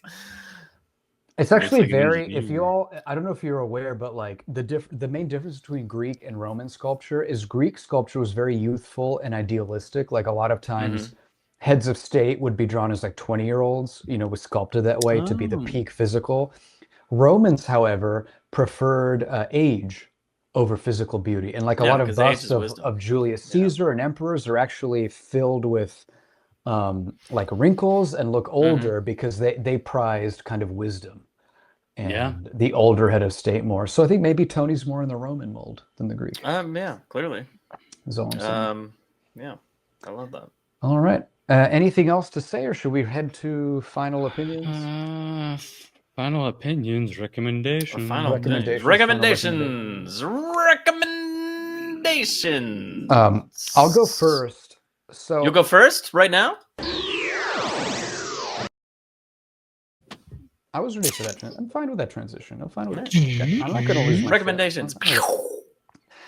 As much as I said this was like a B+ and really is just dumb fun, I'll still recommend it because if that's what you want, why not? It's just a silly, fun comic. A B+ is a recommend. Yeah, but it's heroes versus aliens Why not do it? Just have fun with it. Yeah. You don't have to really know a lot more about like the greater Marvel universe or be in touch with it's just a fun standalone thing. So I'd recommend it. I'm done. This easy, short. Art's great. Hickman's writing's great. Recommend it. That's me. Fully agree. Totally recommend. I love the art, love the writing, and on that exact note that Al was just saying, I barely know much about the alien world. I mean, I've watched the movies, but I don't go crazy in depth on them. So like but it's so superficial and just fun storytelling. You're like, you don't need to know a ton. You're just like, I get it. It's aliens. There's a fight. It's the end of the world. The only negative I would say is like we've been kind of talking about the entire time is just like I wish there was like a little bit more of what happened to some of the other heroes. I would have liked to see, even if it was just their end, I would have liked to see how some of them ended. And then also a little more interesting team pick would have been good. Like less Logan and more something like Havoc, like a Havoc and Banshee, like only. a something else, like a somebody duo else. Banshee and Havoc survival thing would have been great. That's what people want. You know, in the same way that Manifold survived, I would have loved a Nightcrawler survival. You know what would have been cool if Doug Ramsey survived and could talk to him. See, fun move. That's what I'm saying. Like pick a fun weird character. That's not Logan, you know. Or Rick Jones. In the same way that you removed Captain America from it, and then also pretty immediately removed the Hulk from it. So it wasn't just Hulk versus aliens for the rest of the book. Kind of maybe not Wolverine. That's all. But overall, I loved it. The art's fantastic. I don't know. Great's not enough. He crushed this. And Hickman did a great job. Overall, great. Yeah. Recommend. Overall, I also recommend, based off my overall take. You probably could tell that. But something we haven't talked about like in a long time is we would talk about things that could be movies or whatever. And the MCU is so like kind of dead in the water right now, it feels like. And studio execs would never fucking go for this, but like a horror movie where it's like Avengers HQ and a Xenomorph gets in, or one of them gets implanted and the Xenomorph has superpowers and it's just the other Avengers, like it would be so fun to like mash the horror genre, sci-fi genre with like the superhero genre. I would have a lot of fun with it. It'll never, ever happen, but it would be a lot of fun. Actually, Patrick, I have good news for you. Within 3 to 5 years, you can probably prompt a generative AI model with that, and it will create that film for you. Can't wait. It'll only take up all of the water in the city of Atlanta to make it. It will take the energy output of But think of the joy that you personally will have from seeing the movie that you could not distribute. Yeah. Disney repercussions. I recommend. Yes, it's past. Did you guys? Is there a character that you were like, what the fuck happened to them? You know, like I mentioned it earlier with like the flashbacks and whatnot, but I'm like, what about if I could see Thor? You know, for instance, Doctor what about Doom. Thor? You know what I mean? Kind of like, or the more powerful characters, you know. Is Silver Surfer just floating around in space going like, holy shit, guys. Yeah, but you guys are dying. But they do have to, I mean, you know, even like some of them, like the Hulk and Captain Marvel are pretty strong anyway, but they do have to kind of... You got to rein it in. They have to rein it in a little bit because, I mean, otherwise it's just kind of like, well, I guess Galactus just destroys the Xenomorphs kind of thing. You know, I don't know. They have to keep it where there's some sort of stakes, you know, in terms of the powers involved. Alrighty. Well, I think we won comics. We won comics. We won it. Good journey, Couchers. Thanks for joining us. We'll see you next time. Bye. Goodbye.